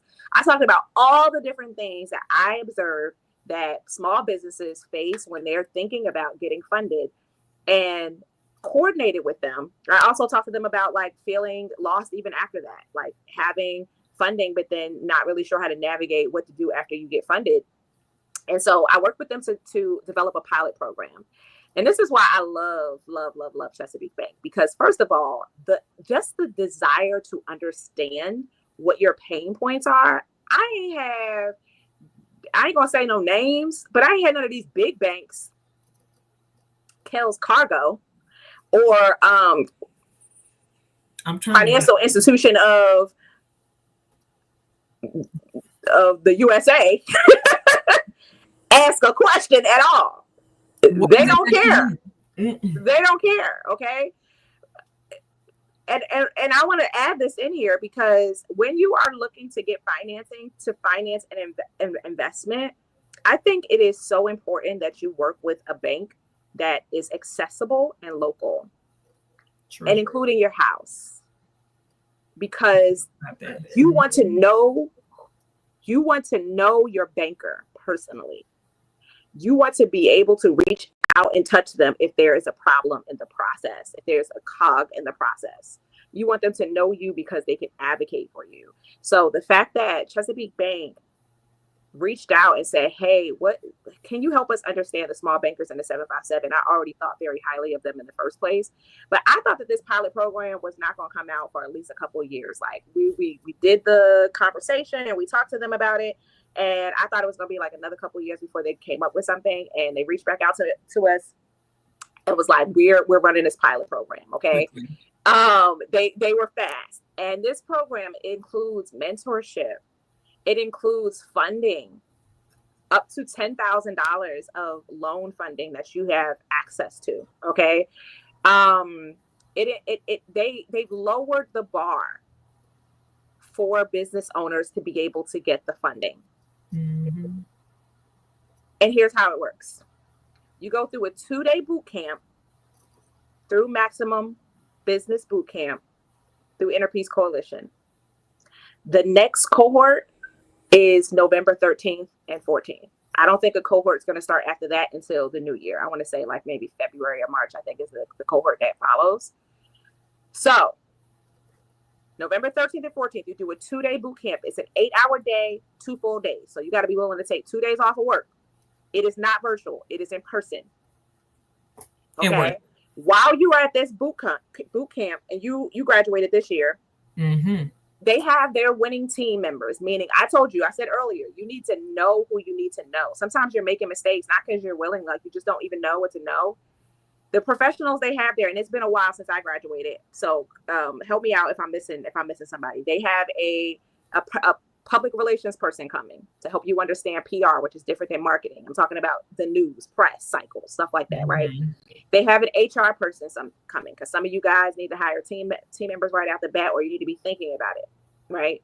They have an attorney who helps you understand filing your articles of incorporation, who helps you understand the law, the legal side of things. They have an insurance agent who helps you understand business insurance, right? Because you may have an inherent liability and not be able to start your business without insurance, right? They have a CPA, an accountant, come to talk about accounting, what you need to understand about that as far as your business. They have the SWAM. They have the finance person, the investor, the finance advisor come to talk to you about that. They have Carl Knobloch, who is the regional director of the SBA.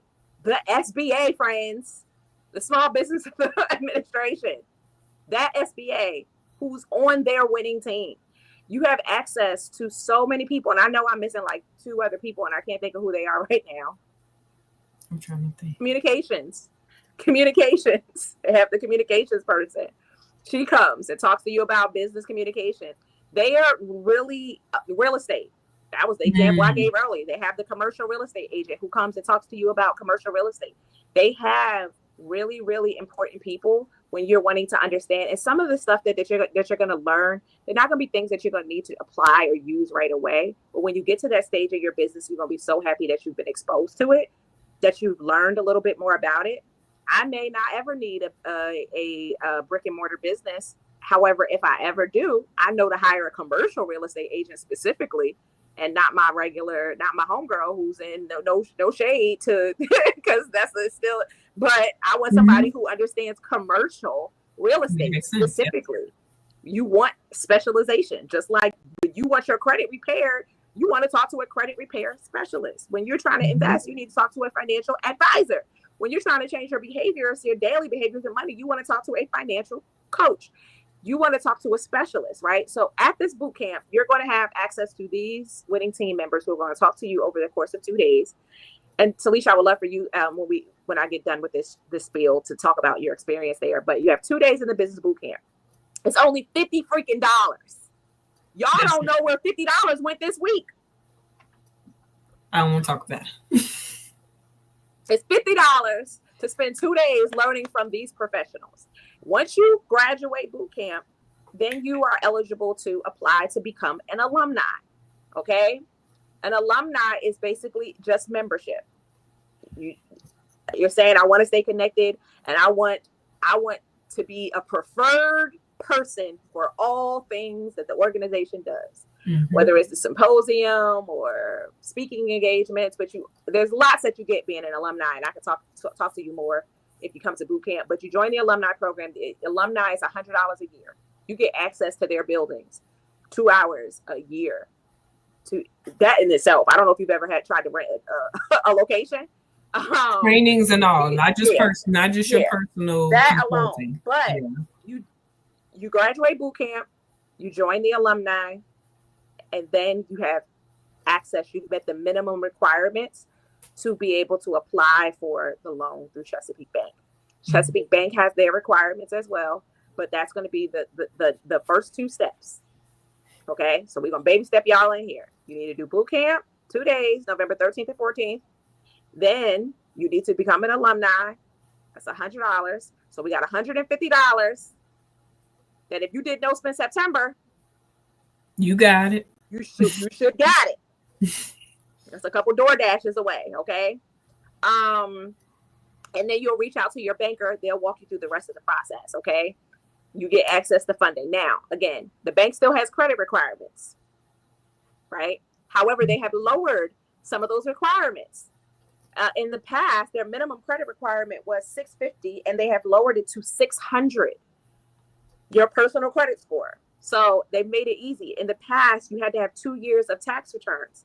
They've lowered the requirement just for this pilot program to 1 year of tax returns. They want to make it easier for you. Now, they require you to be paired up in mentorships through the banks because they're lowering the bar. They want to make sure that you're supported and that you're successful, because they're not successful if you're not successful. They want your business to grow because they know you're going to pay them back. Mm-hmm. Okay? And possibly have to borrow more because your business is so big. Okay? That's a good problem to have. Okay? So the bank has their credit requirements. They still have their tax document requirements. This isn't a free pass. And this is why we got Coach T. She can help you with both credit and taxes. Mm-hmm. Okay?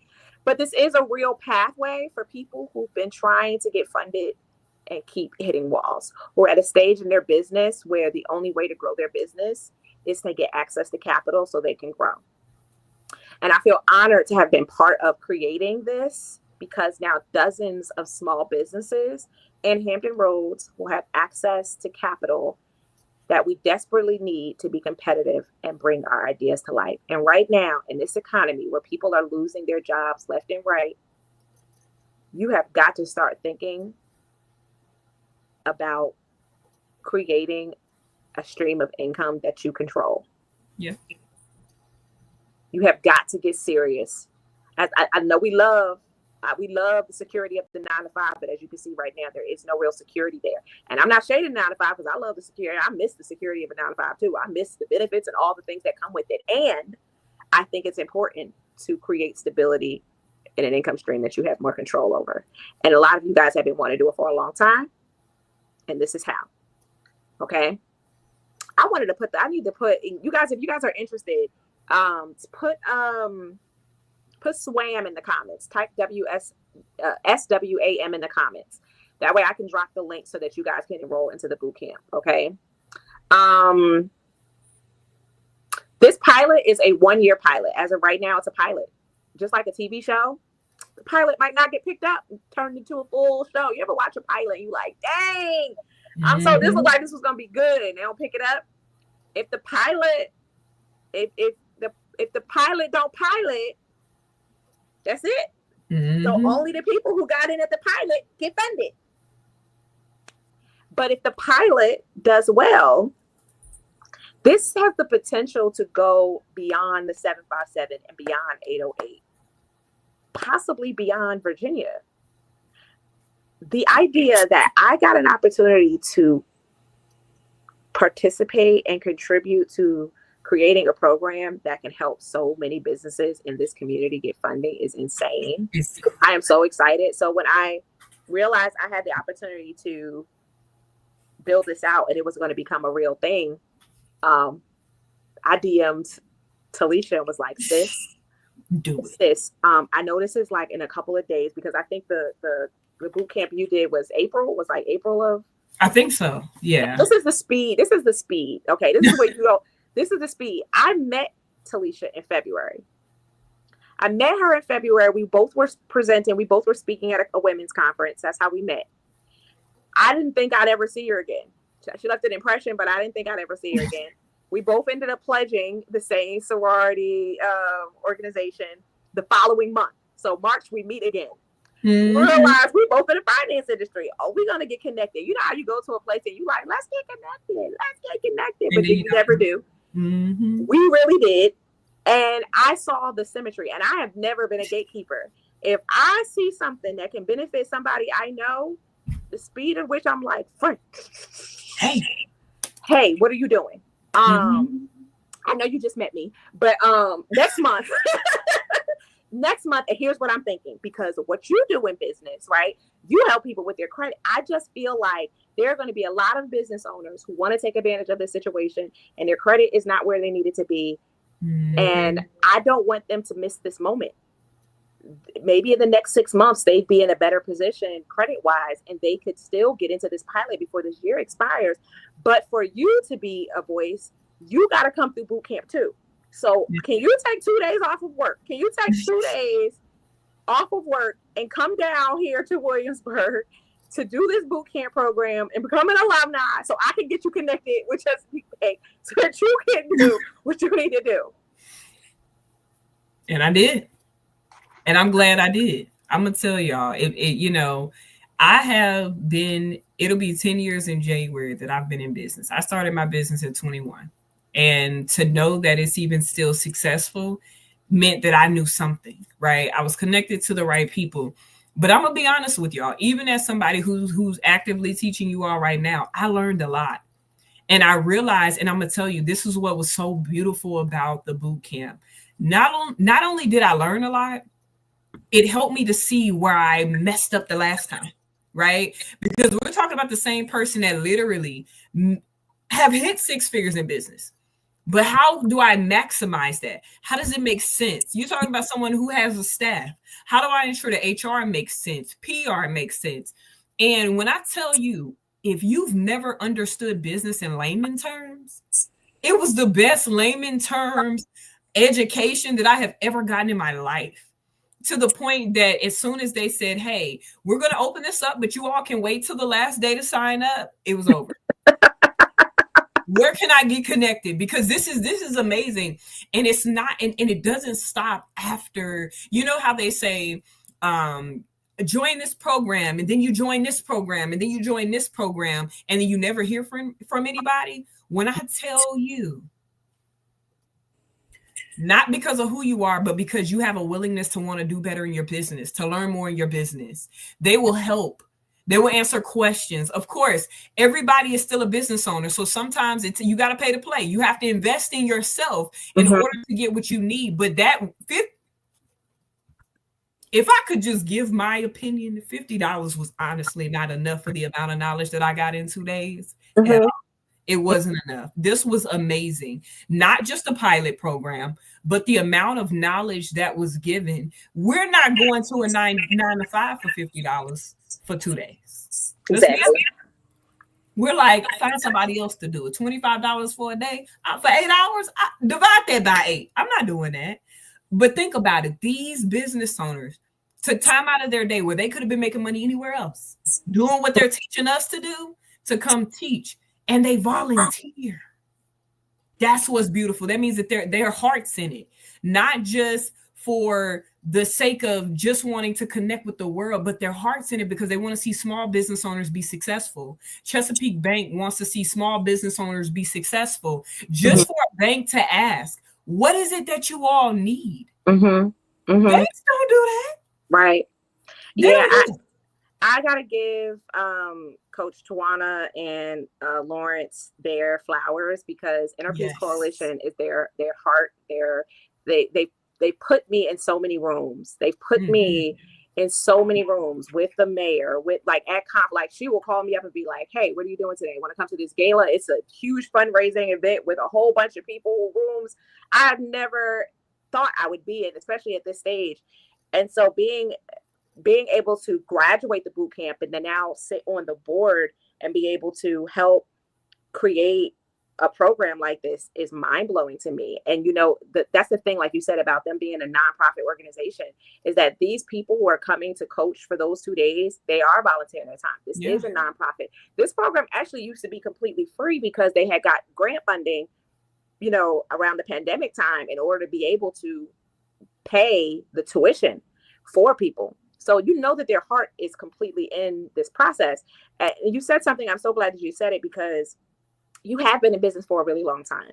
You have been a successful business owner. And so when I invited you to do the boot camp program, I thought will you feel like you got value from it? Because there's so much you already know about business. You're not like a new person in business. I already knew that the program was valuable, but at the stage of business that you were in, will you feel like it was valuable? And you came that first day, and I was in the office working, and you were in there. We never got to actually see each other. And the second day, I came in to speak to the alumni group at that time, but you and I never got a chance to one-on-one. And you sent me a text message, and you were just like, I think you left me a audio message. I just want to thank you so much. This was the same way that she told you guys that passion about how she felt, and that made my heart feel so good to know that no matter what level of business that you are in, whether you're a beginner or whether you're experienced, you still get so much value from taking those 2 days off to sit through the boot camp program. It's worth it.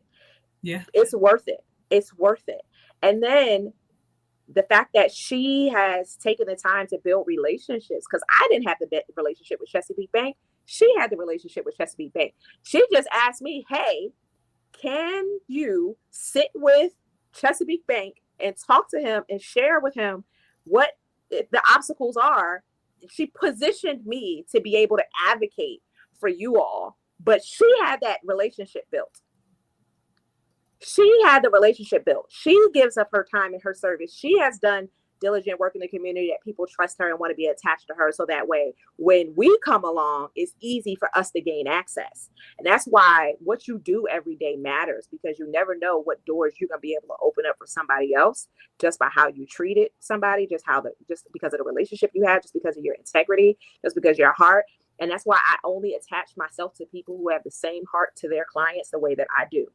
Yeah. And she was my mentor. Is my mentor. When I'm thinking about the heart I want to have, my attitude of service, it comes from watching her serve me, serve you, serve other people.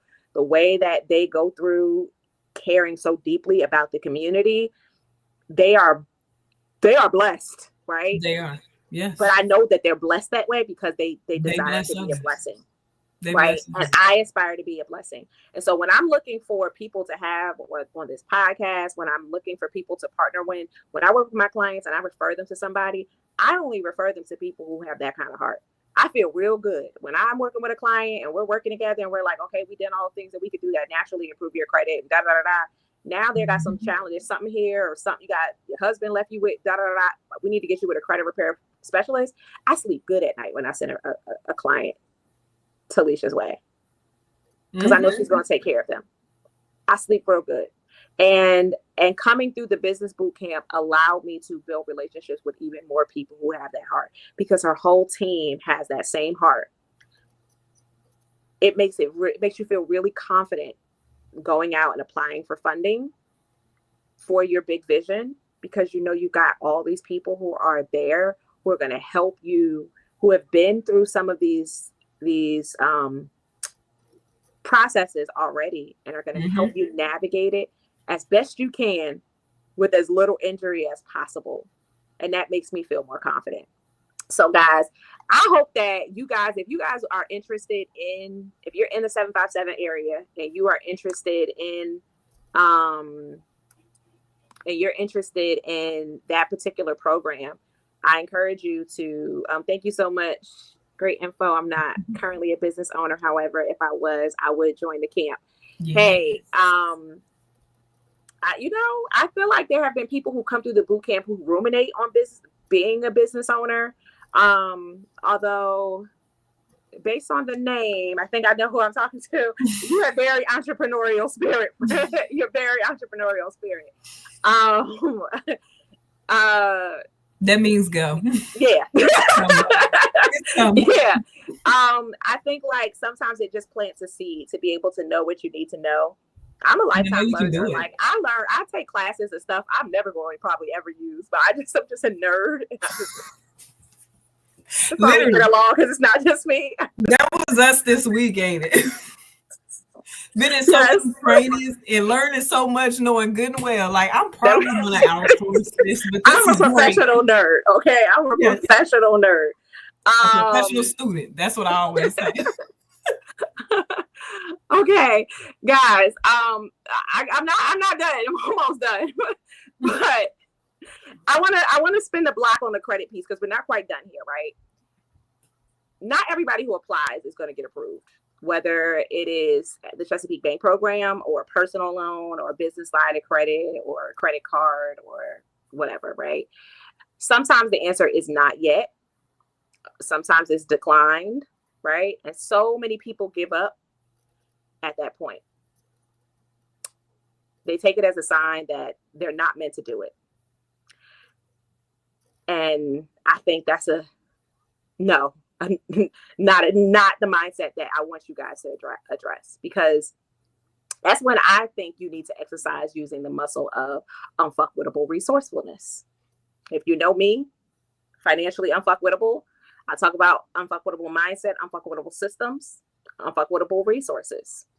You need to develop and strengthen the muscle of unfuckwittable resourcefulness.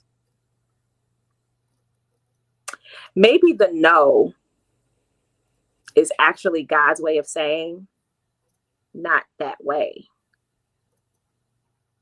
Not no forever, just not that way. Maybe he has another way. Sometimes we're reaching for the easiest path, which is often the most expensive path. We reach for money because we feel like that's the easiest bridge to our goal.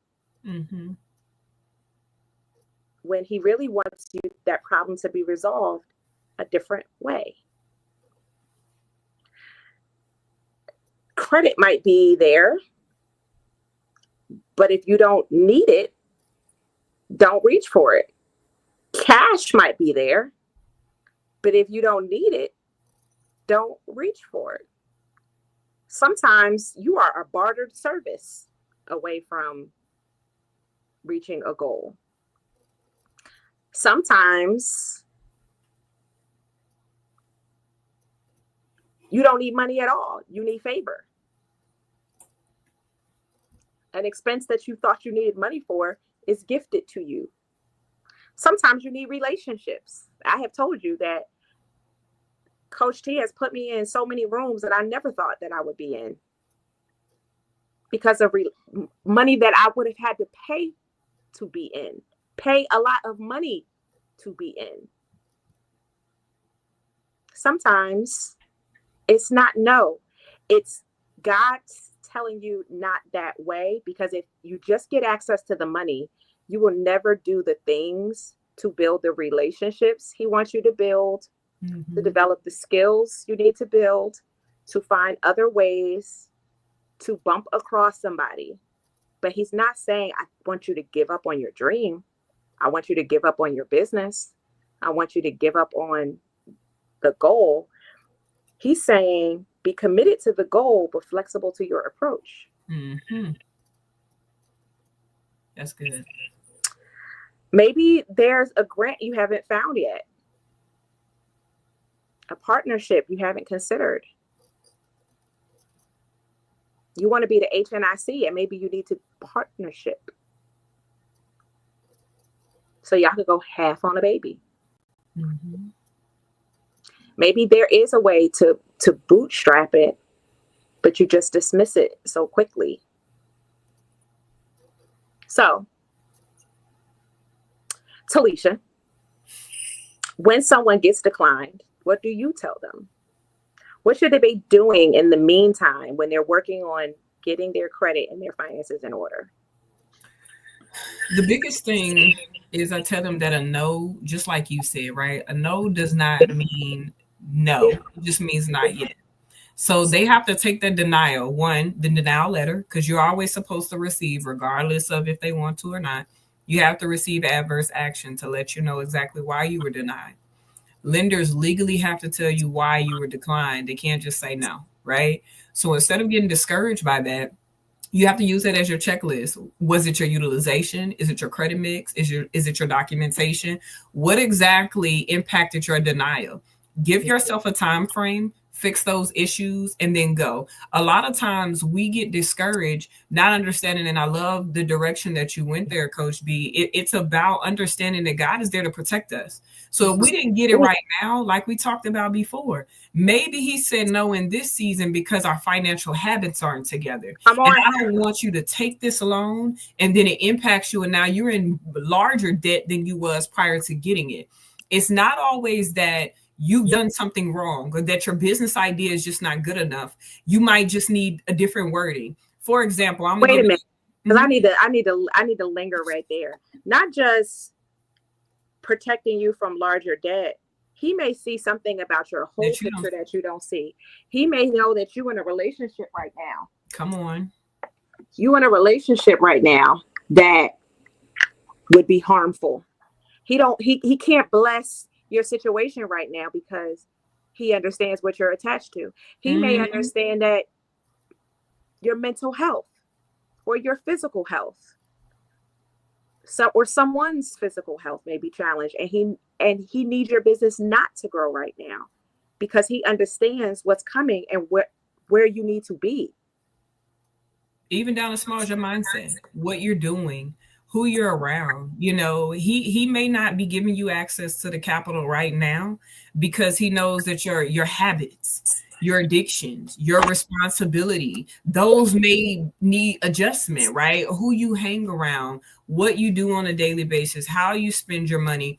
All these things are important. And then also really knowing exactly what it is, because the lender is not saying no for no reason. I always say, don't co-sign for anybody, because if the lenders don't trust them, you probably shouldn't either right now either, right? So it's the same way with lenders. You have to make sure that you understand what they want, why they want it, and how it impacts you. Don't be frustrated.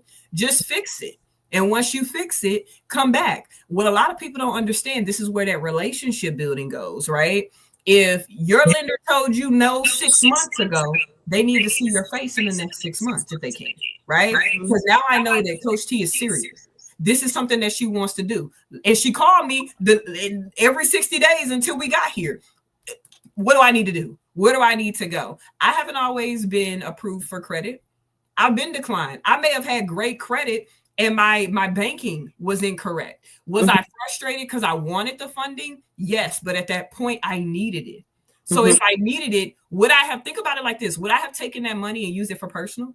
That's a liability versus using it for business to help me make more money that I can use for my personal.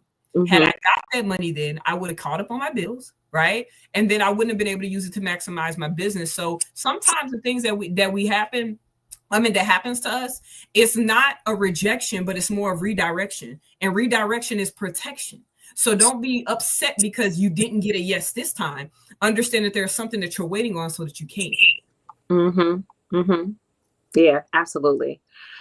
Something else I thought about as far as like getting denied and giving up as a person, like getting creative, is I thought about one of the most powerful wealth building tools that I don't think that our community use enough. I don't think that we use it enough. I think that culturally we used to. I think like if we were able to be reconnected to our African roots. Facebook, y'all about to lose me. It looks like that they may have an issue. You might have to pop over to YouTube, friends. When I travel across the country and out of the country, I observe something really interesting is that almost every country I've ever been to, I noticed that most cultures seem to value interdependence. They work together, and in this country, we value independence. We hear these pull yourself up by your bootstraps, type things. And I thought about it when I was younger. I used to laugh at my Hispanic neighbors, at these neighbors who lived at the house. At the time, they were the only house. Like I'm sitting here thinking, like at the time, it was mostly Black families, but this one particular house it was like a duplex home, and they had. I remember their car would pull up on like a Sunday, and it would be like tons of them pouring out the car, and it kind of like played right into the stereo. Like I never saw a stereotype play out in real life like that. And I was like, they used to always joke about Mexicans and a bunch of pile in the car like Mexicans, right? That was like the joke. And I would see them all get out the car, and we'd be like, how many people gonna get out? It's gonna be 5, 10, 6, 7 people coming out the car. And we would see them all come out the house, and we're little kids, we don't know better, we're laughing. Multiple families were living there, kids, adults, grandparents, everybody was packed, right? And I'd see them climbing out the car, and I would think, man, they're struggling. But you know what they were actually doing in hindsight? Building. They were running a play that I wouldn't understand for 2 decades. They were practicing multifamily home ownership, a concept that I didn't learn until after I was already a homeowner. They bought the house together. They all lived in it together, paid it off fast, and then bought another one and another one, and then a business. And they kept doing that until everyone was good. Now, when I go back to Plainfield, Hispanic families seem to occupy half the town. And I wonder about that. I don't think that it's just renting. I think it was generations running the same play, that they understood the power of cooperative economics and working together. And they didn't have a lot, and they knew they would be discriminated against, and they positioned themselves to not need that man's job. Because they built a business, then hired their kids to work in that business. So whether you got $100,000 degree or not, you had a job, and then you didn't have to worry about housing because they bought a house together and they pooled their money together. And then even after they died, they kept Big Mama's house, the equivalent. We used to keep Big Mama's house and work collectively. And we don't do it because everybody want to be the HNIC, and worse, because we've adopted European mindset of pulling yourself up by your bootstraps and being an independent. That's why we can't wait to move out of our mama's house and be grown and be on our own. Because I told my kid, because we see that as success, not because we want to be grown, but because we've been taught that actually, like, you're a loser if you live at home with your parent, as opposed to you're strategic if you're living at home with your parent and you are contributing to the household, and you're both. It works when you have a strategy around it, where you're contributing to save so that you can build, and parent, who also oftentimes does not have the education either to know what to do with the extra money when you're getting in, so that they can build as well, so that they cannot resent you sitting in their face. But because we don't have that upbringing, that grooming, we are not positioned to grow wealth as fast as other people. And we watch other people come in and outpace us. And so we are dependent on the approval. And I just wanted to share this with y'all because I need you to know that, yes, we want you to get your credit approved, your credit in line. We want you to be able to use OPM often, right? And we want you to use what God first created for you to multiply. He created man, and then he said it wasn't good for you to be alone. And he brought a help beat to the picture. He asked them to be fruitful and multiply. And no one person could have done it by themselves. They had to do it together. So I said all that to say, sorry, y'all. Y'all know I'm half righteous, half ratchet. Sometimes I give y'all ministry. Give them what sometimes I'm cussing you out. You never know what you're going to get in here. But I needed y'all to know something that we forgot. You got to build wealth together, not by yourself, right? We want you to start pooling your resources, save together, buy together, share time, talents, access, what she and I are doing right now on this live. You are watching us play out together. Our audiences are shared. We are helping each other build and grow, leveraging our intelligence. She don't got to study everything that I've studied because I studied it. I ain't got to study. I ain't got to be an expert at that. We can split, divide, and conquer, right? We don't want dependence either, where you're relying on someone to take care of you. We want interdependence. Yeah. We don't want independence where you're trying to do everything alone. We want interdependence. Okay? Dependence is I'm dependent on you. Independence is I'm by myself, working harder. Okay. Interdependence is strong. We working together. So if the bank says no, maybe the answer isn't your credit. maybe the answer is your cousin. I was just about to say that, because what if the bank said no? Because in this season, God didn't want to give you something that you had to pay back. He had already paid for it. So he had an investor that he'd already showed that they needed to invest in a business that looked like this, that sounds like this, the owner looks like this, and all they waiting on you is to come and tell that investor what you need. What if that's all you needed? I don't want you to have a loan, because what I want you to have in order to make your business grow, I need it to be literally something that you don't have to pay back, because this is guaranteed. Come on. Think about that? Come on. Maybe all you need is to find a partner to pool your resources, your family, your friends, the ones who are serious and focused. And I know that's probably part of the problem, is like there's a lack of trust that we have amongst our family and our friends at times. And that's something that we have to work on. Yeah. And I think that other cultures do it better because they have they have a culture of trust when it comes to certain things, right? But we got to start healing our relationships so that we can have confidence to be able to run a play like this. Co-invest. Like, instead of trying to buy a whole rental property by yourself, like, you and 3 friends go in on it together. Y'all seen, like, How Did I Get Married? I feel like the takeaway from that wasn't the movie. It was this idea that this group of friends bought a vacation property together that they get to, like, go to. Like, that was me. Maybe that was me in my money brain, because that's what I took away. I was like, you know what? I want these type of friends. I ain't never thought about doing that with my friends. Like the Golden Girls. Because you think about family. You think about family. Being a friend, round and back again. Your heart is true. You're a pal and a company. They didn't have no husbands.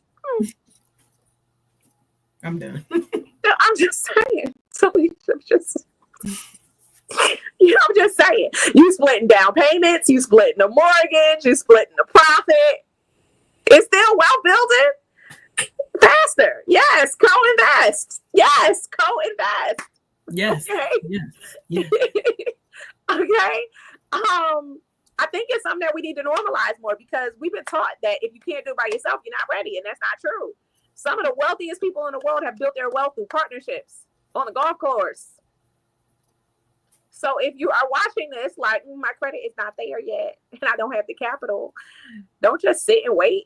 Start Somebody else got the capital. Any other person got the vision. Yes.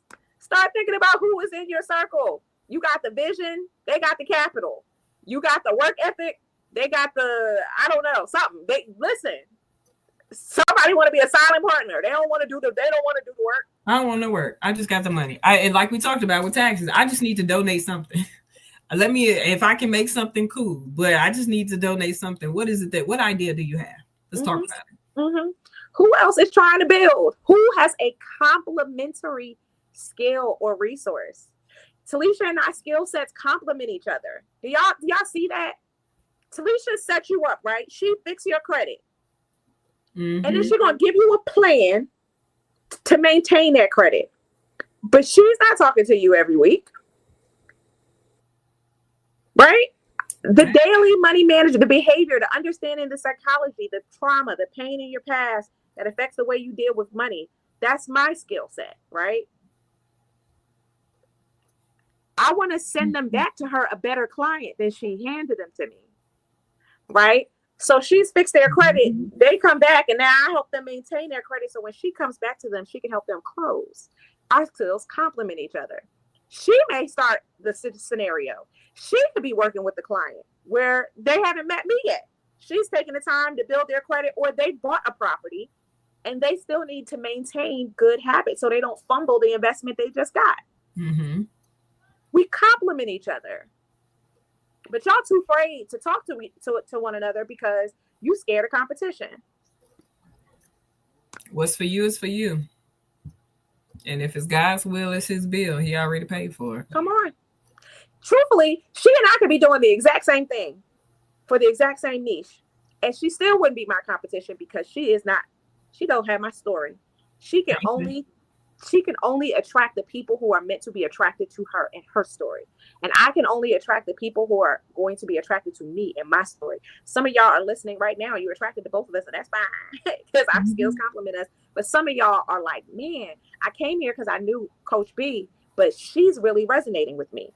There's something about her story that I'm connected with. And some of y'all are hearing Coach T. It's like, I came because Coach T, but I really like, there's something about her that I just find myself attracted to. And y'all are not going to be able to grow your business because you are too scared of somebody taking your business when you ain't enough time in a day to serve everybody you want to serve.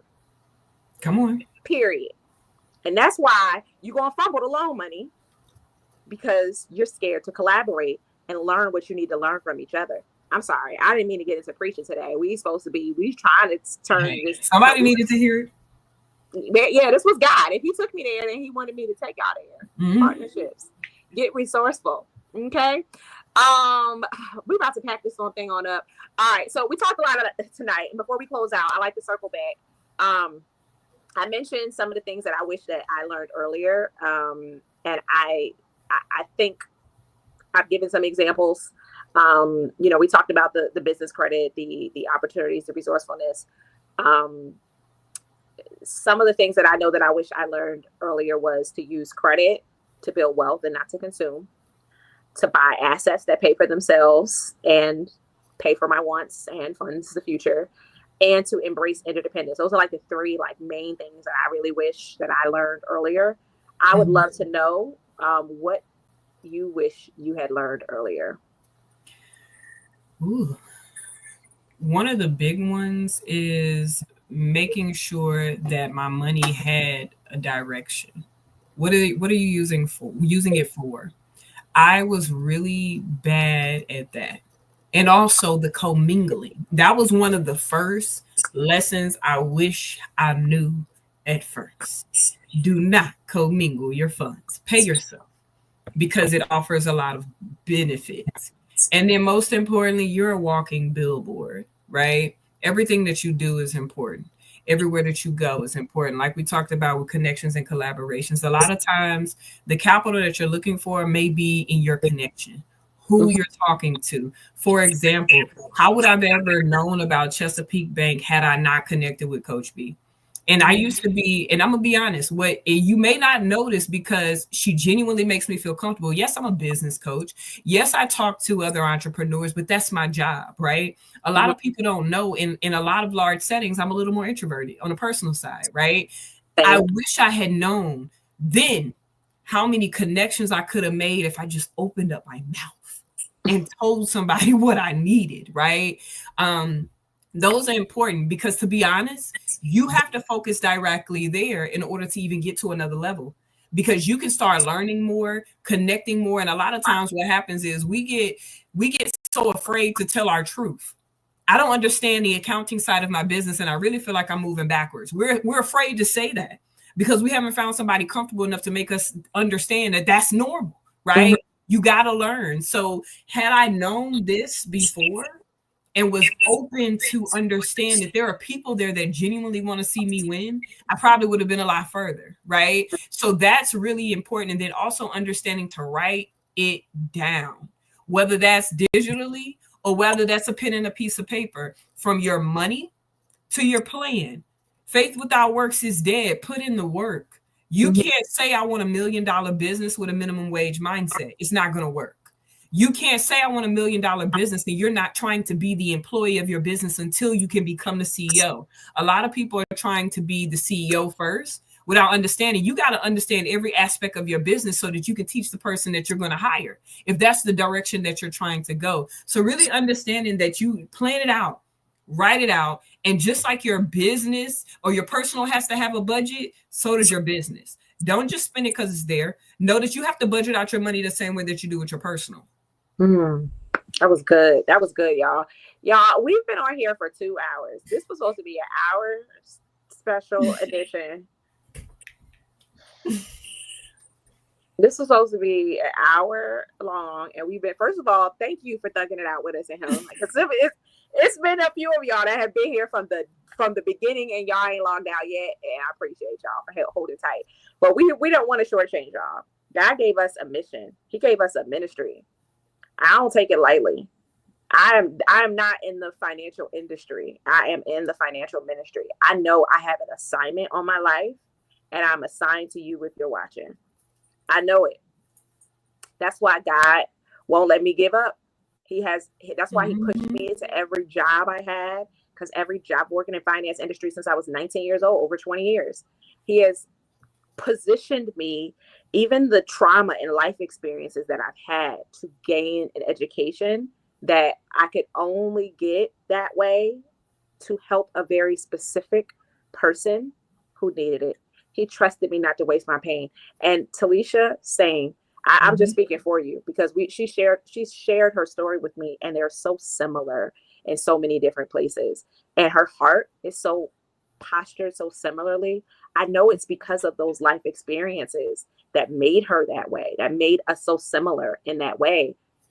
It doesn't surprise me that she also feels like she's in money ministry. And so, y'all, I ain't mean to do an altar call. But friends, I'm going to do the altar call. I'm going to ask y'all to come to the altar. If you feel like you want to connect with us, don't be shy. Slide in our DMs. Send us a text message if you know us personally. If you know that this conversation hit on something that you need to expand on, like, seriously, talk about it. Get comfortable talking about money. Get comfortable asking for support, asking for help from wherever it is you need it, whether it is your mental health, your credit, or your basic budget. Ask for what you need, friends. Talisha, I would love for you to go let them know how they can work with you, where they can find you before we close out. Okay. Well, of course, you can follow me on social media. That's T Chonece on Instagram, as you can see below. And then, of course, it's Talisha Chonece, which is TALIS, as in Sam, HA, Chonece for Facebook. I do have a Facebook group, which is the Legacy Group, that teaches you how to build and repair your credit and also build generational wealth for free. So if that's something that you're interested in doing, please come join me so that I can teach you. You can get educated and we can have some fun. Yes. And thank you again so much, Coach T. I really appreciate you coming on live today. For those of you guys who are curious about what I have to offer, the business. My brain is on business credit so long, and I'm so delirious. Cohort 2 of the Love Yourself Back to Wealth program starts on October the 20th. Open enrollment closes on October the 19th. That's this Sunday. Normally it's $394. And I don't know if you saw the little ticker coming across the screen, but during this live, it is only $197 during this live. And you have the option of doing payment plans when you go to sign up. So if you have been wanting to work with me and you have felt like, man, I really have been wanting to work with you, but I can't afford $394 a month, I get it. And that's why I created this program for you. It is $197, and you get to work with me for 8 weeks in a group program where you get to build relationship and network and strengthen your resources muscle. Coach T is actually going to be coming in doing a Q&A. I always have at least one person come in and do a bonus call during a cohort. Last cohort, we had a credit human resources pro and career coach come in. This cohort is going to be Coach T. She's going to talk about credit. And you guys will get to come on in on the Zoom room and be able to ask your questions. And also, she is also being generous and giving you guys a special offer, a discount off of her services. So if you guys are interested in coming into the Love Yourself Back to Wealth program, type love in the comments, and that way I'll come find you and send you guys the link. Or go to my link in my bio and click the link there to join cohort 2. It is an amazing time. It is so transformative. And I know it's my program, so I'm supposed to say this, but that program, being able to see what God will do with your pain, what God has created from your pain, that program was built out of everything I needed.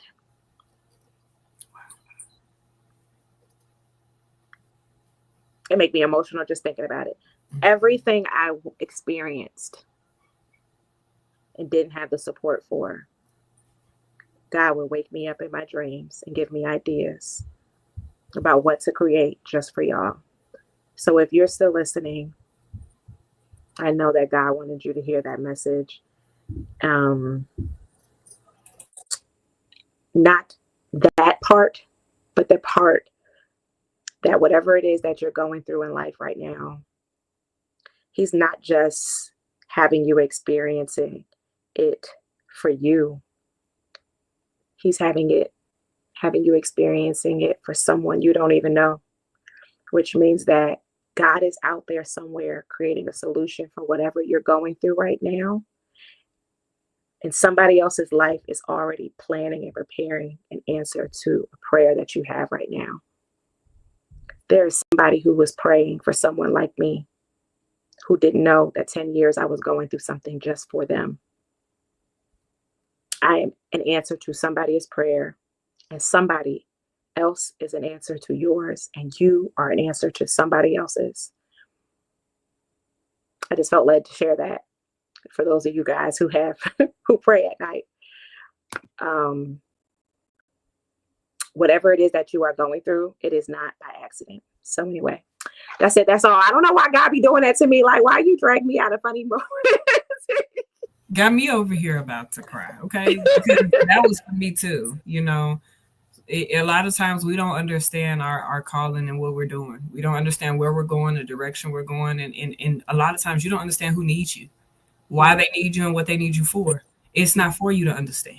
Mm-hmm. Sometimes you just got to walk in it. That's with your credit. That's with your finances. That's with your ministry. That's with your talents. Just walk in it. Mm-hmm. Don't let anybody tell you that you can't. Because who said? If God says you can do it, you can do whatever you put your mind to. Mm-hmm. Well, friends, y'all, thank y'all for hanging out with us tonight. Please follow Coach T. I'm going to let her get back to her family. Follow Coach T. Send her a message. If you guys need help with your credit, I could not recommend her more. I don't know if I've gushed over her enough times for y'all to get that picture. And it's not just because she's my friend and she is my line sister and she really is excellent at what she does, and she has a heart for y'all. So if you have been intimidated or afraid and you don't know what the process is going to look like, and she is so humble. First of all, she knows all the things that she should know, but if there's something that she don't know, she is not afraid to research and find out the answer for you. And I love working with people who are unafraid to continue learning to improve your life. So yeah, that's it. That's all I got for tonight. I can't even close the thing out right. You know how you feel like after church service and it was like a good service and you just felt like it make you want to close out in prayer though. Yeah, like I feel like y'all thought hell. I think we should. If you know. Yes. Go.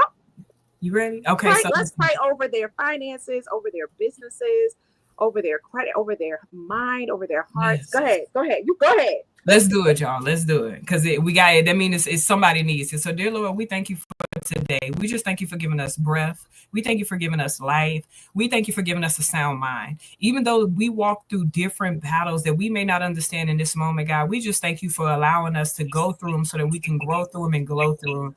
I right now, as over the sound of my voice, everybody who is looking for a financial breakthrough, everybody who's looking for mental clarity, everybody who's looking for just a change in life, God, I ask right now that you cover them, cover their mind, cover their heart, cover their posture, God, so that they can get whatever it is that you've called them to have and whatever it is that they desire. We thank you for your faithfulness. We thank you for your honor. We thank you for just seeing us enough to give us the strength and the ability to do what it is that you have called us to do. So we thank you and we love you right now and forevermore. In Jesus' name we pray. Amen. And amen. Thank you so much for closing us out in prayer, Coach T. I appreciate you for that. Guys, I hope that you guys feel blessed. I know that you are blessed because God lives and you woke up today. And so I hope that this conversation helped you guys. And I hope that if there's somebody else who you know needs to hear this conversation, who wasn't able to participate, that you'll share this with them, that you will not be selfish with God's word, that you'll not be selfish with good information, with good education, that you will continue to share and that you will continue to show up. Until next time, continue to love yourself back to wealth. And I will see y'all on the gram, on the book, on TikTok, or wherever it is that you are watching me from. Continue to stay financially. I'm going to leave that word out on tonight after that prayer right now. Usually I don't mind going back and back, but right now it just feels wrong. It feels wrong. Read the title of the book. I'll see y'all next time. Goodbye.